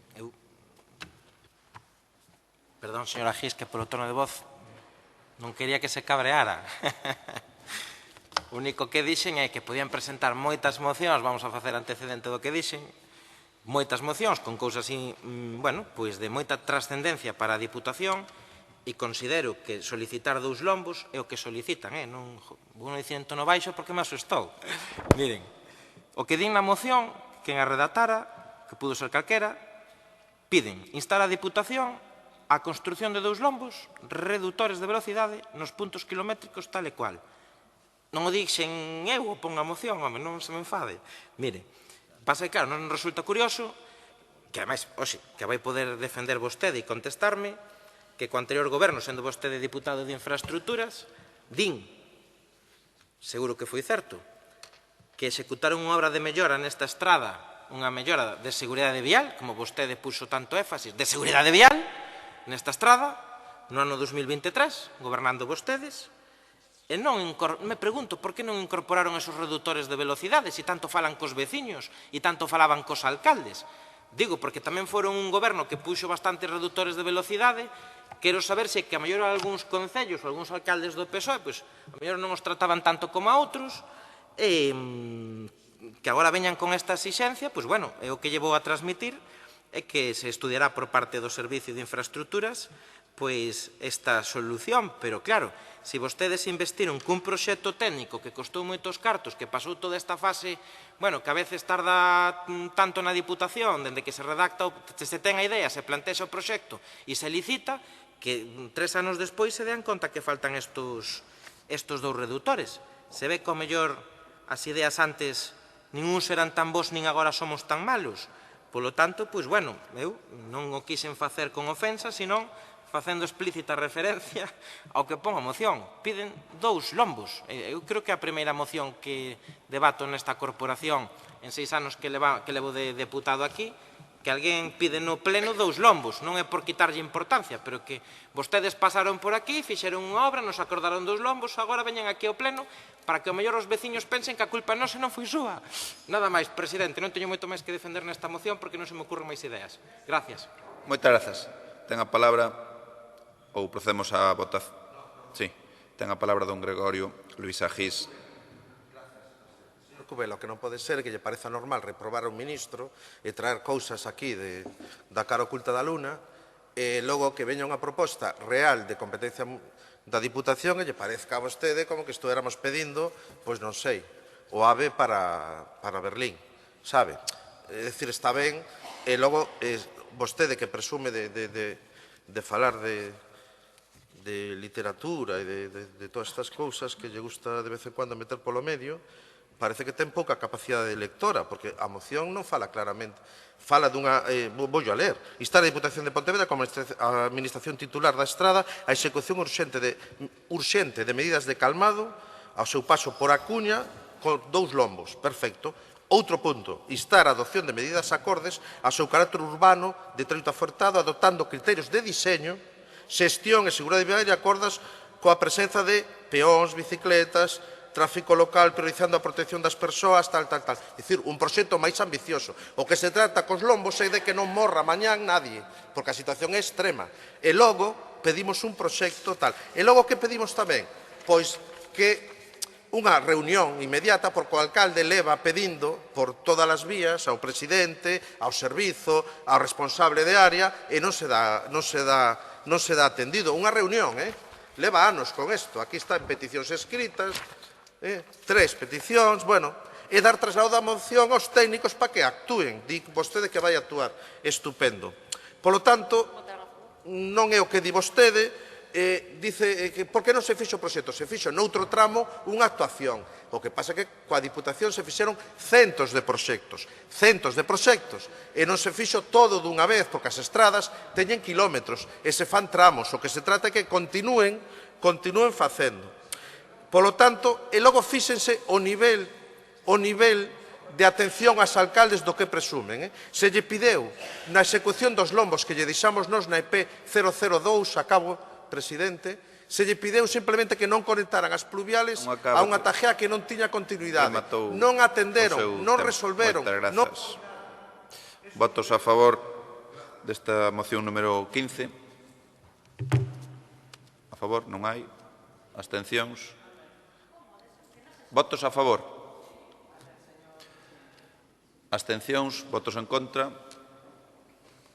Queda rexeitada por 14 votos. Moción punto número 16, unha moción, neste caso do Grupo Provincial do Bloque Nacionalista Galego, para conseguir avanzar en igualdade real e efectiva fronte ao rearmamento do machismo. Ten a palabra deputada do BNG, María Manuela Rodríguez Pumar.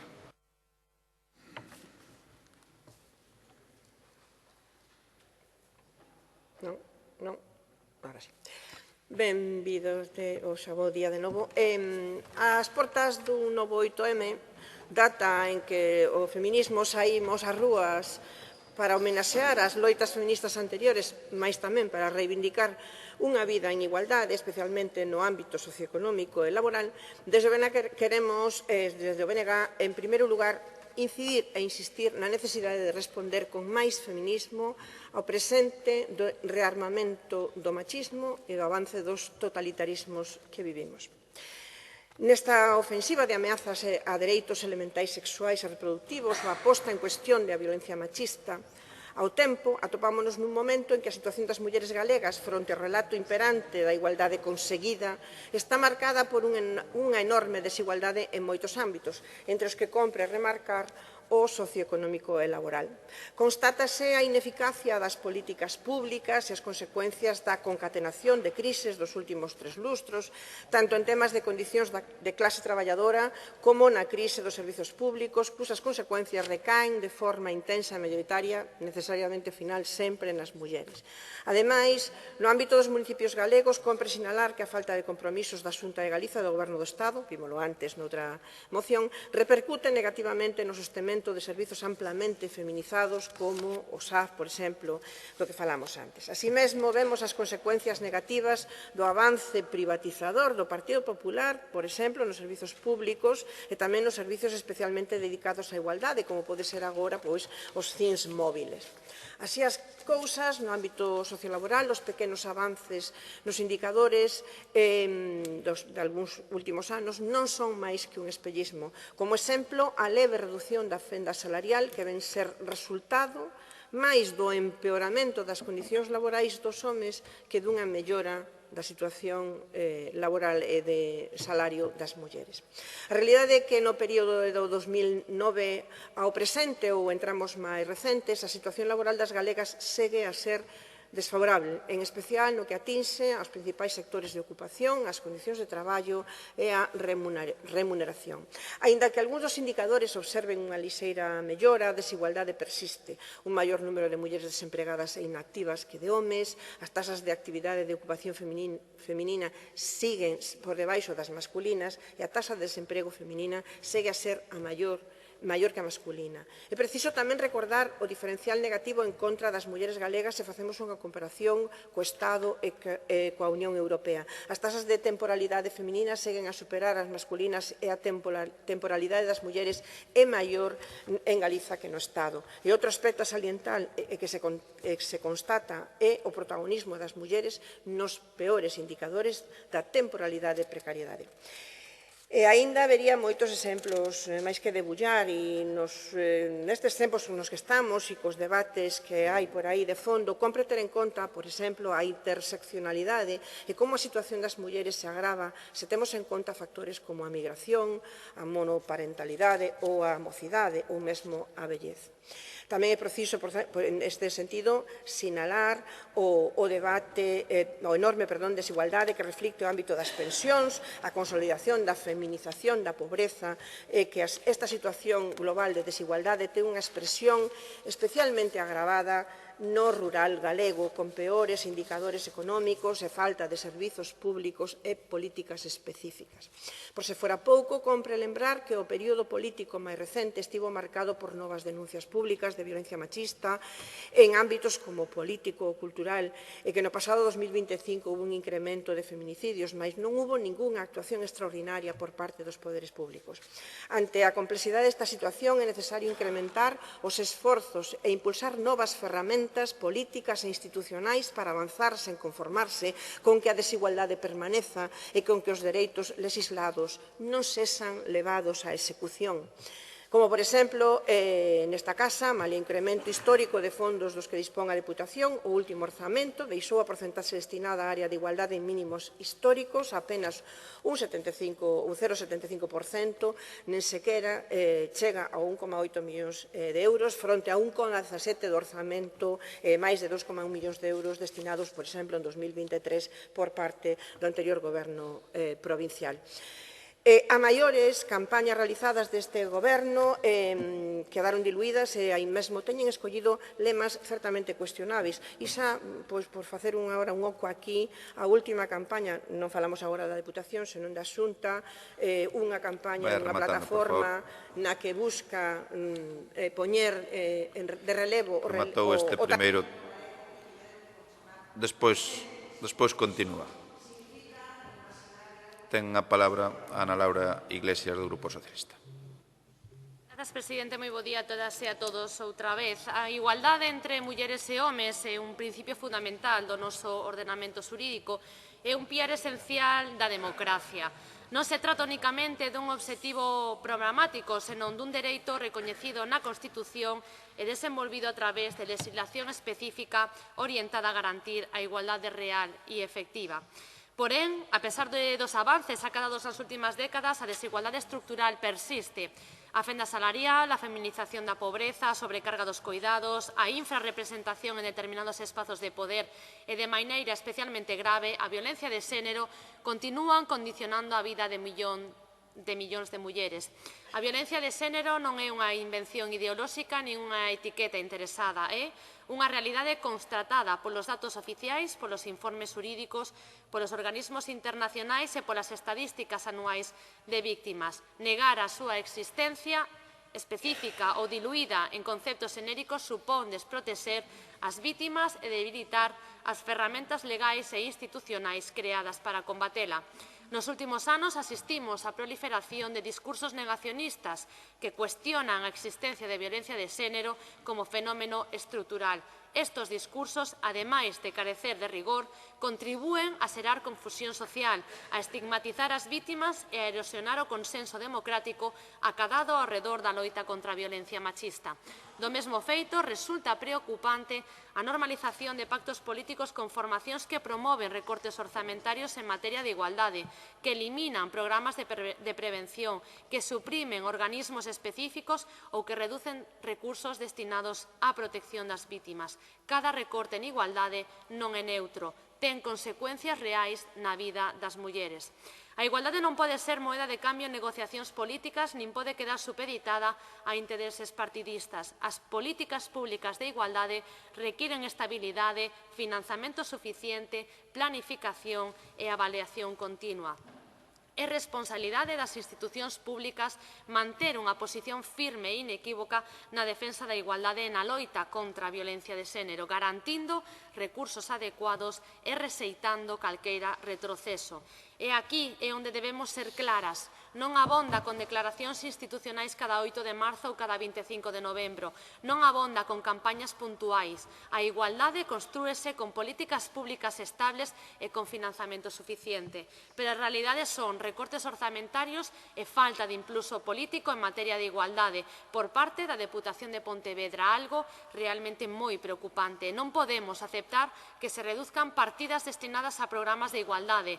Non podemos aceptar que se eliminen partidas orzamentarias destinadas á prevención da violencia de xénero. Non podemos aceptar que a igualdade quede relegada a un papel secundario dentro das prioridades desta institución, porque cando faltan políticas públicas as desigualdades agrándanse, cando faltan recursos reséntese a prevención e cando faltan equipos e programas as vítimas quedan máis soas e iso é totalmente inaceptable. A igualdade non pode depender da vontade puntual dun goberno, debe ser unha política de Estado, unha política de país e unha política provincial con continuidade, con planificación e con avaliación. Pero o mesmo pasa na Xunta de Galicia.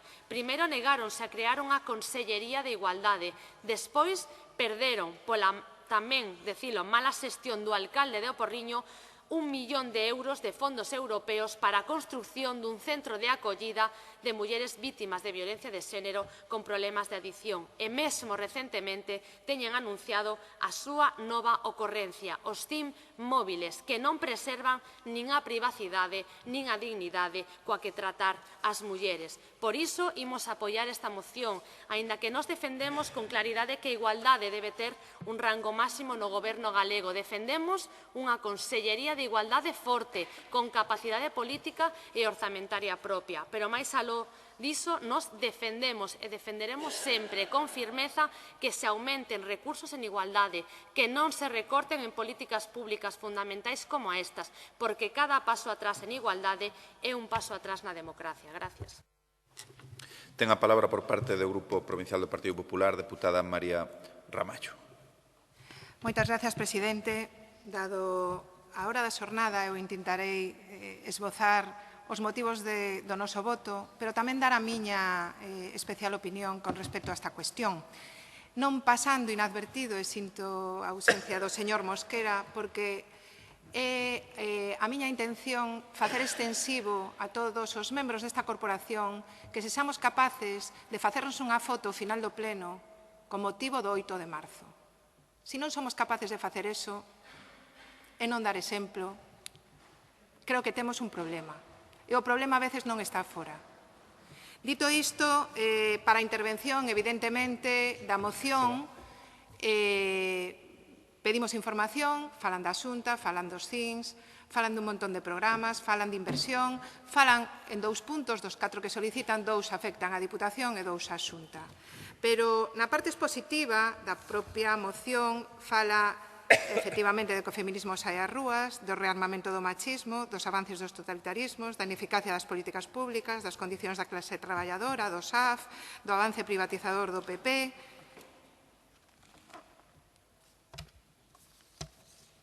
Hai moitos outros partidos que despois non deixan de privatizar e privatizar tamén. Fala de novas ferramentas políticas e institucionais, fala de que teñamos cuidado no deseño das campañas. A deste ano da Diputación é clara, a nosa meta, a igualdade. Ese é o lema, a nosa meta, a igualdade. Eu penso que podemos iniciar un camiño, e sobre todo porque proveño dun concello que tratamos de facer sempre unidos, campañas, 8 de marzo, 25 de novembro, porque hai datas, hai momentos, hai días que levamos anos e anos e anos celebrando, tratando de aportar deste moitos lados, sensibilidades, con ilusión, con crítica, con unidade ou sin ela, pero de verdade que vou vos contar un conto. Como nos verán nun futuro? Isto era unha vez un grupo numeroso de moitas mulleres que teñen unhas datas para reivindicarse, para botarse culpas, para facer cousas, para tratar de meter o dedo no ollo, para criticar moitas políticas, para estar sempre así. Pero, sinceramente, avanzouse moito e temos que conseguir facelo máis. O día 8 de marzo celebremos, por suposto celebremos. Tratamos de avanzar collendo das mans a todos e a todas, dun lado e do outro, a dereita e a esquerda, e ser responsables, ser unidos, dar pasos, camiñar xuntos, cantos máis, mellor, e non dar ningún paso atrás. E os acordos non é moitas veces son só de cartos, de formar ou conformar un novo instituto que vostedes piden na Xunta de Galicia. É evidente que levamos moito camiño andado, pero é evidente en que en algo non somos capaces de chegar. A xente non nos sigue. Temos ameazas e debilidades, por suposto, pero temos moitas fortalezas e moitas oportunidades. A sociedade vai cambiando e temos que adaptarnos. E a orden de prioridade da mocidade, das familias, da xuventude, incluso da xente maior, e as formas de traballo son diferentes. Non somos capaces, moitas veces, desde as institucións, e deberemos facer este examen de conciencia, de dar coas teclas, e non é cuestión de cartos, repito, nin de xenerar un novo instituto, en moitos casos. E os resultados e as cifras son escalofriantes, invirtindo incluso moitos cartos, porque é complexo tirar de todos e tirar á vez. Desde a FEGAN, e lle conto como anécdota neste pouco tempo que me queda, fomos polos institutos de bacharelato e de verdade teño que decir, e salía dos propios test, das propias clases, do propio alumnado, xuventude machista. Eles e elas. Temos xuventude machista. E a veces ese malentendido tamén feminismo, que fai moito dano.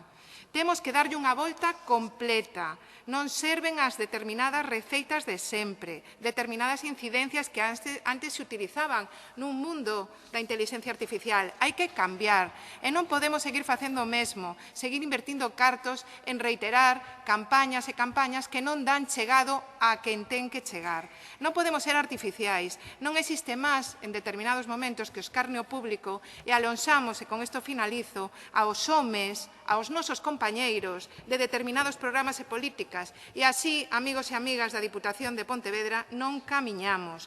Avanzamos igual nun sprint que sempre tende a deixar atrás ao que incide ou a non reaccionar ou reaccionar mal. E finalizo como empezo, e de verdade que se me dan un sí, nin turno de réplica utilizo. Fagámonos unha foto co lema da Diputación, mandemos un mensaxe poderoso á nosa sociedade e deixemos de seguir poñendo atrancos, remando xuntos que bastantes ingredientes extraños e asenos temos fora daqui. Nada máis e moitas gracias. Moitas grazas. Ten a palabra por parte do Bloque Nacionalista María Manuela Rodríguez Pumar.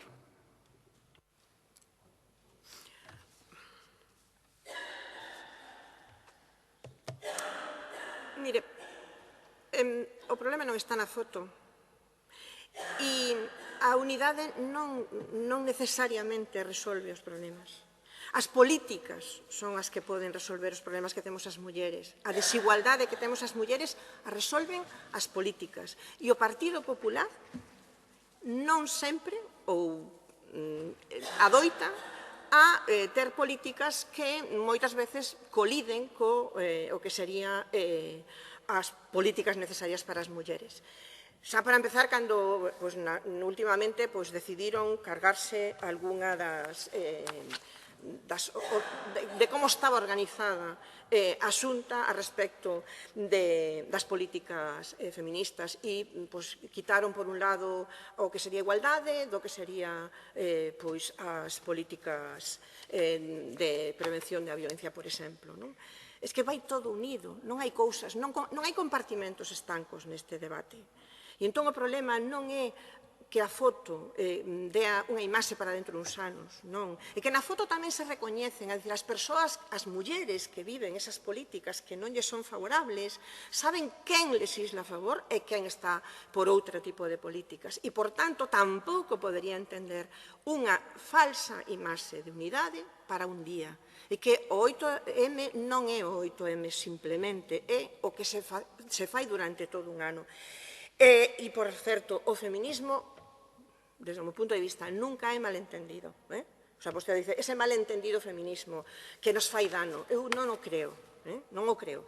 Creo que o feminismo debe respetarse sempre e, dende logo, debemos manter a nosa neutralidade respecto do que o feminismo decida facer, e moitas de nós somos feministas e formamos parte dese movimento.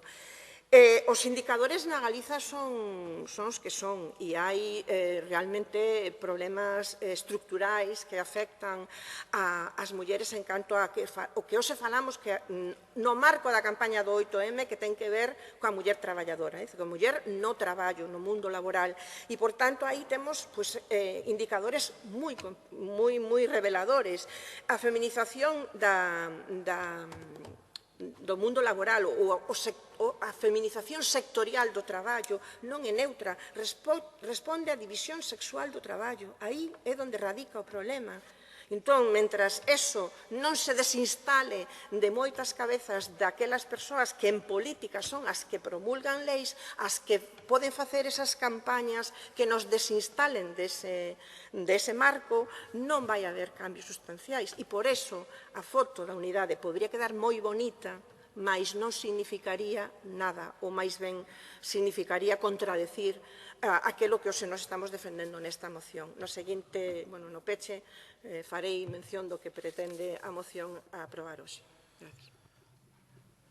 Ten a palabra a última intervención voceira socialista Ana Laura Iglesias. Grazas, presidente. A verdade é que eu me pregunto cal é o motivo para facer unha foto agora ao terminar o pleno que de repente non lo cuestionan aquí, non lo plantean de repente, porque ata o de agora o que si se facía polo 8 de marzo dende os goberno provincial, dende que nós creamos a área de igualdade, o Servizo de Igualdade da Deputación de Pontevedra, porque hasta que nós chegamos a esta institución non había área de igualdade na Deputación de Pontevedra, que parece que tamén nos esquecemos diso.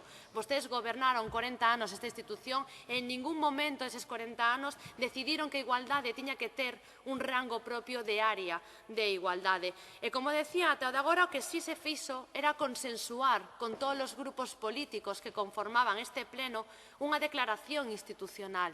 Se consensuaba un texto que realmente elaboraba unha muller relevante, referente da provincia de Pontevedra para que todas e todos nos votáramos a favor, ni siquiera se votaba porque se consensuaba na Xunta de Voceiros antes do pleno esta declaración institucional que era o rango que tiña que ter unha actividade conxunta de toda a corporación. E hoxe non temos noticias de nada diso, non se nos propuso ningún texto, non se nos propuso ningunha declaración institucional. O que isto nos dá é a resposta á pregunta de que é o que están facendo vostedes en igualdade, porque hasta este ano se facía esa declaración institucional. Por iso digo que isto da foto parece máis agora unha ocorrencia para poder salir do paso, porque vostedes ni sequera tuveron en conta facer unha declaración institucional da Deputación de Pontevedra, algo que se levaba facendo anos e que se fai en moitísimos concellos da nosa provincia. Por exemplo, en Vigo está aquí a vicepresidenta sentada, saben que nos consensuamos sempre unha declaración institucional que aparte é elaborada por unha representante do Consello Municipal da Muller. Iso é o que hai que facer. E claro, señora Ramallo, sí, isto sí que vai de cartos, isto vai de orzamento, claro que sí, como que non? De ter recursos suficientes, falamos de ter recursos suficientes para desenvolver políticas públicas de prevención e de igualdade. E pola contra, o que nos traen vostedes sempre aquí, nos plenos, sobre todo, de orzamentos, é recorte en recursos, recortes en programas, recorte en prevención e recorte en igualdade. Entonces, non sei se o que pretenden é utilizar unha foto na que saíamos toda a corporación para intentar blanquear as súas políticas de igualdade que son realmente nefastas.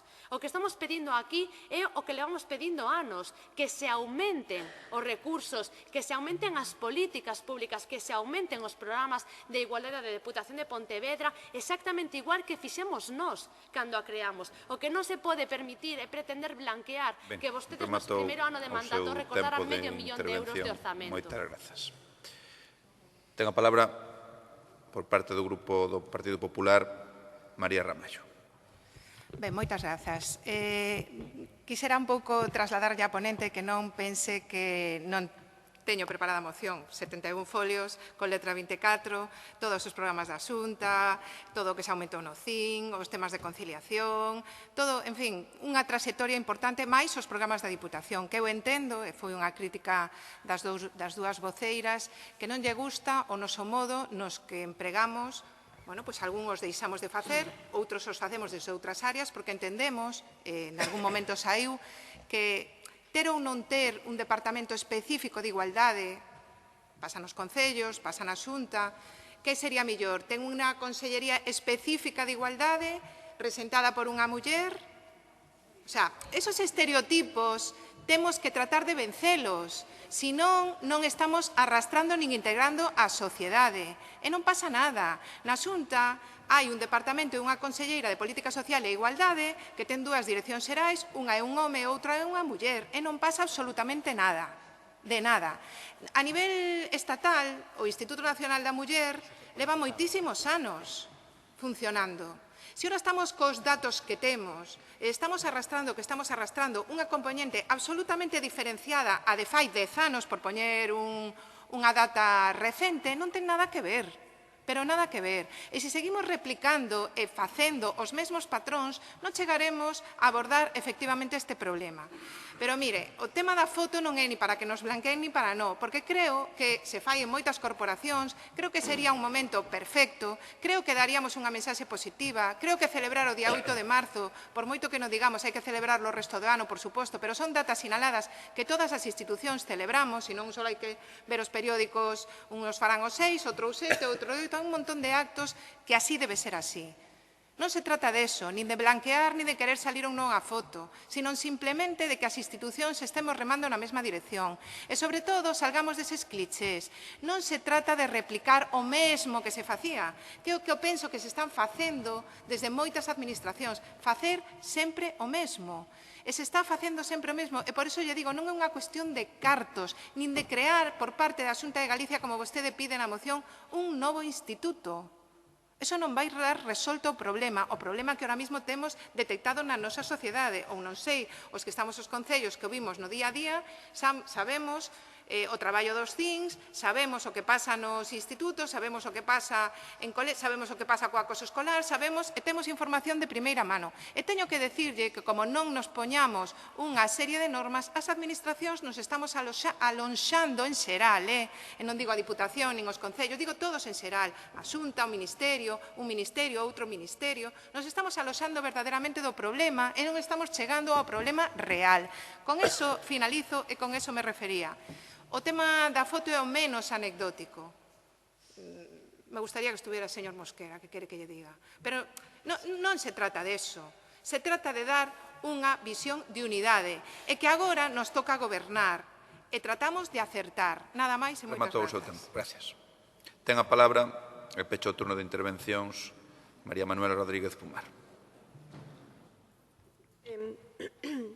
A ver, o que non se nomea, o que non se lle pon nome, a veces non existe, ou se non se nomea non existe. A foto, que é anecdótica, é posible, pero as anécdotas tamén contan.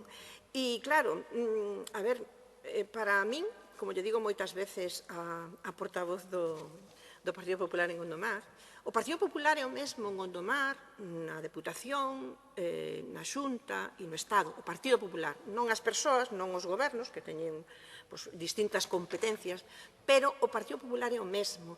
E dá casualidade que o Partido Popular, cando menos polo resto do Estado, abraza os postulados a ultradereita, hasta dicindo que teñen a mesma política de igualdade ou as mesmas políticas feministas, ou que entenden o feminismo da mesma maneira.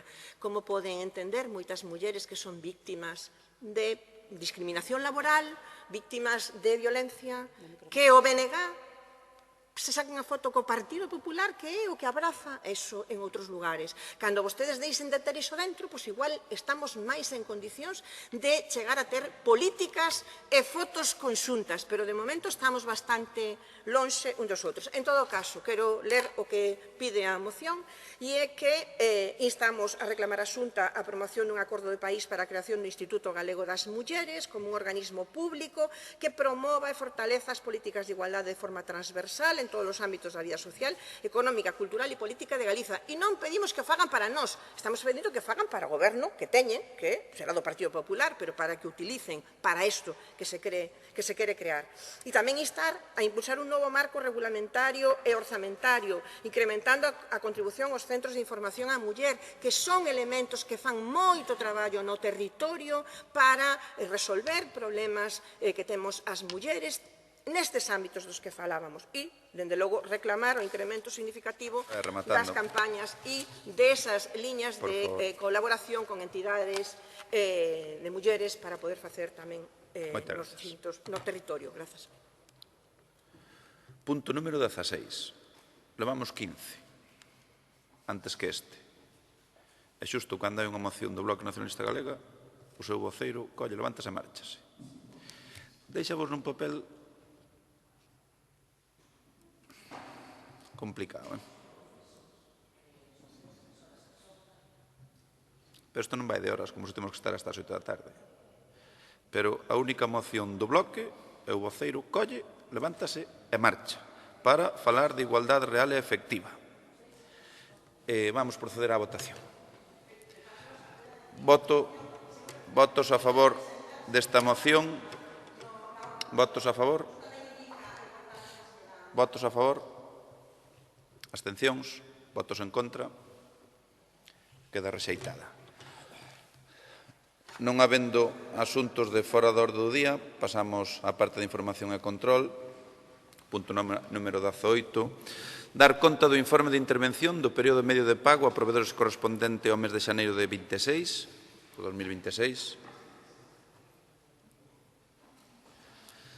Dar conta das resolucións presidenciais aprobando as liquidacións dos orzamentos correspondentes ao exercicio 2025 da Diputación, da Escola Universitaria de Enfermería do Consorcio Provincial de Pontevedra para a prestación do Servizo contra Incendios e Salvamento e do Consorcio contra Incendios de Zatabeirós e o consolidado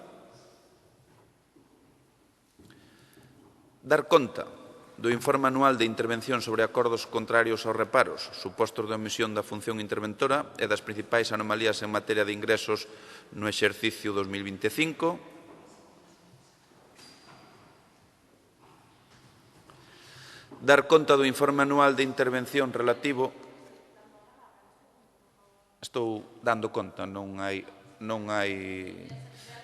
Dar conta do informe anual de intervención relativo á avaliación do cumprimento da normativa en materia de morosidade do exercicio ano 25. Ese é o número 22, non sei se me saltei o 21. En todo caso, dar conta do informe anual, punto número 21, da intervención relativo aos resultados obtidos de control dos pagos a xustificar e anticipos de caixa fixa do exercicio 25. Punto número 23, dar conta do informe de intervención sobre a avaliación do cumprimento da estabilidade orzamentaria, regra de gasto e sustentabilidade financiera da Diputación correspondente á liquidación do orzamento do 25.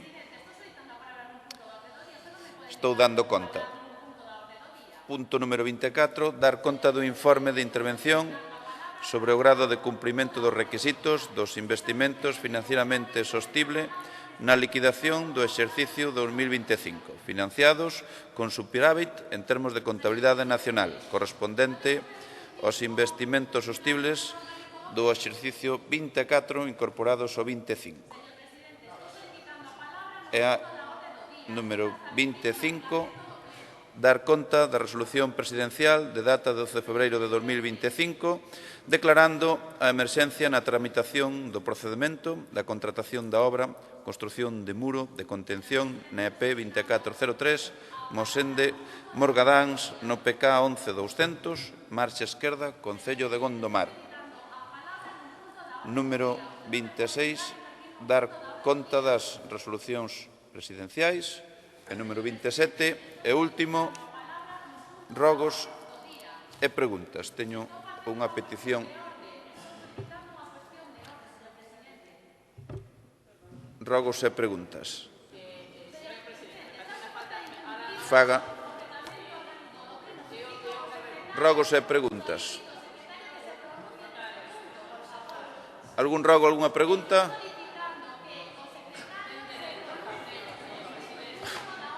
A ver.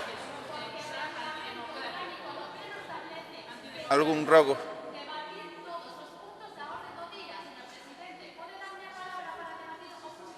É que non é un debate, é un dar conta. É que...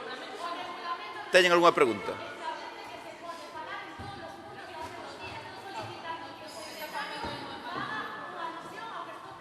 Rogos e preguntas e logo lle deixo a palabra.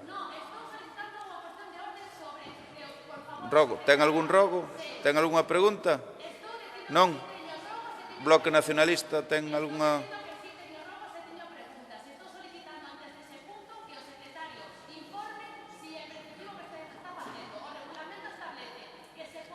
A ver, sobre que cuestión quere introducir? Sobre os puntos dos que dei conta.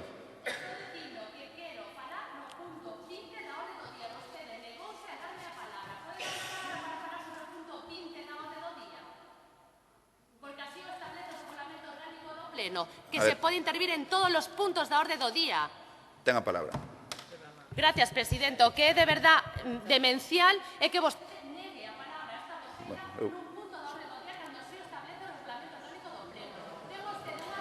Retiro a palabra. Porque, a ver, demencial aquí é todo... Sí, todo. O vocabulario é maravilloso. Un exemplo. Vale.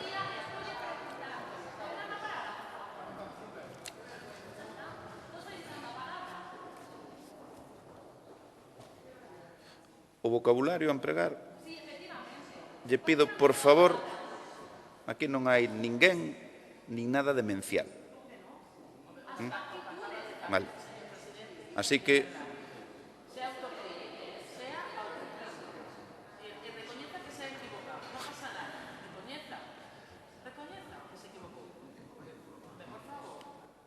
Ben, grazas. No punto 20 da orde do día solicitamos que informe o señor presidente cal é o motivo polo cal vostede levantou un reparo tan serio feito polo interventor que se trae a dar conta neste punto da orde do día e que afecta a un dereito fundamental dos traballadores e traballadoras desta institución que foi acordado cos sindicatos. Entón, no debate deste punto número 20... Pero que dar conta. Da igual que sea dar conta, é que non pode negar un Eso debate. que é unha pregunta. Non é unha pregunta, estou falando do punto 20 da orde do día, señor presidente. Eu non sei que non entendo, porque creo que falo en castelán. Pode vostede informarnos de por que levantou ese reparo da intervención? Gracias. Rogos e preguntas. Hai algún rogo e algunha pregunta? De verdad, vaya pleno. Pregunta. Vaya pleno, Pregunta.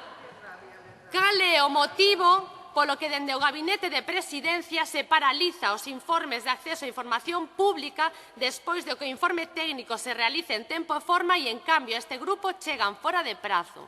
Primeira pregunta. Máis preguntas? Sí, un rogo, presidente. Rogamos ao Goberno provincial que cumpra coa moción do Grupo Municipal do PSOE aprobada no Pleno de Pontevedra para que esta deputación asine un convenio co Concello de Pontevedra para financiar a reforma integral que precisa o terreo de xogo e o sistema de drenaxe do Estadio Municipal de Pasarón, que presenta graves defectos constructivos. E a última pregunta, señor presidente, xa que non me contestou antes, pode o señor presidente aclararnos cal é o motivo polo que levantou un reparo tan serio feito polo interventor que afecta a un dereito dos traballadores e traballadoras desta deputación acordados cos sindicatos? Por parte do Bloque Nacionalista Galego, algunha pregunta, algún rogo? Non? Vale, pois damos por finalizado este pleno. Moi boa tarde.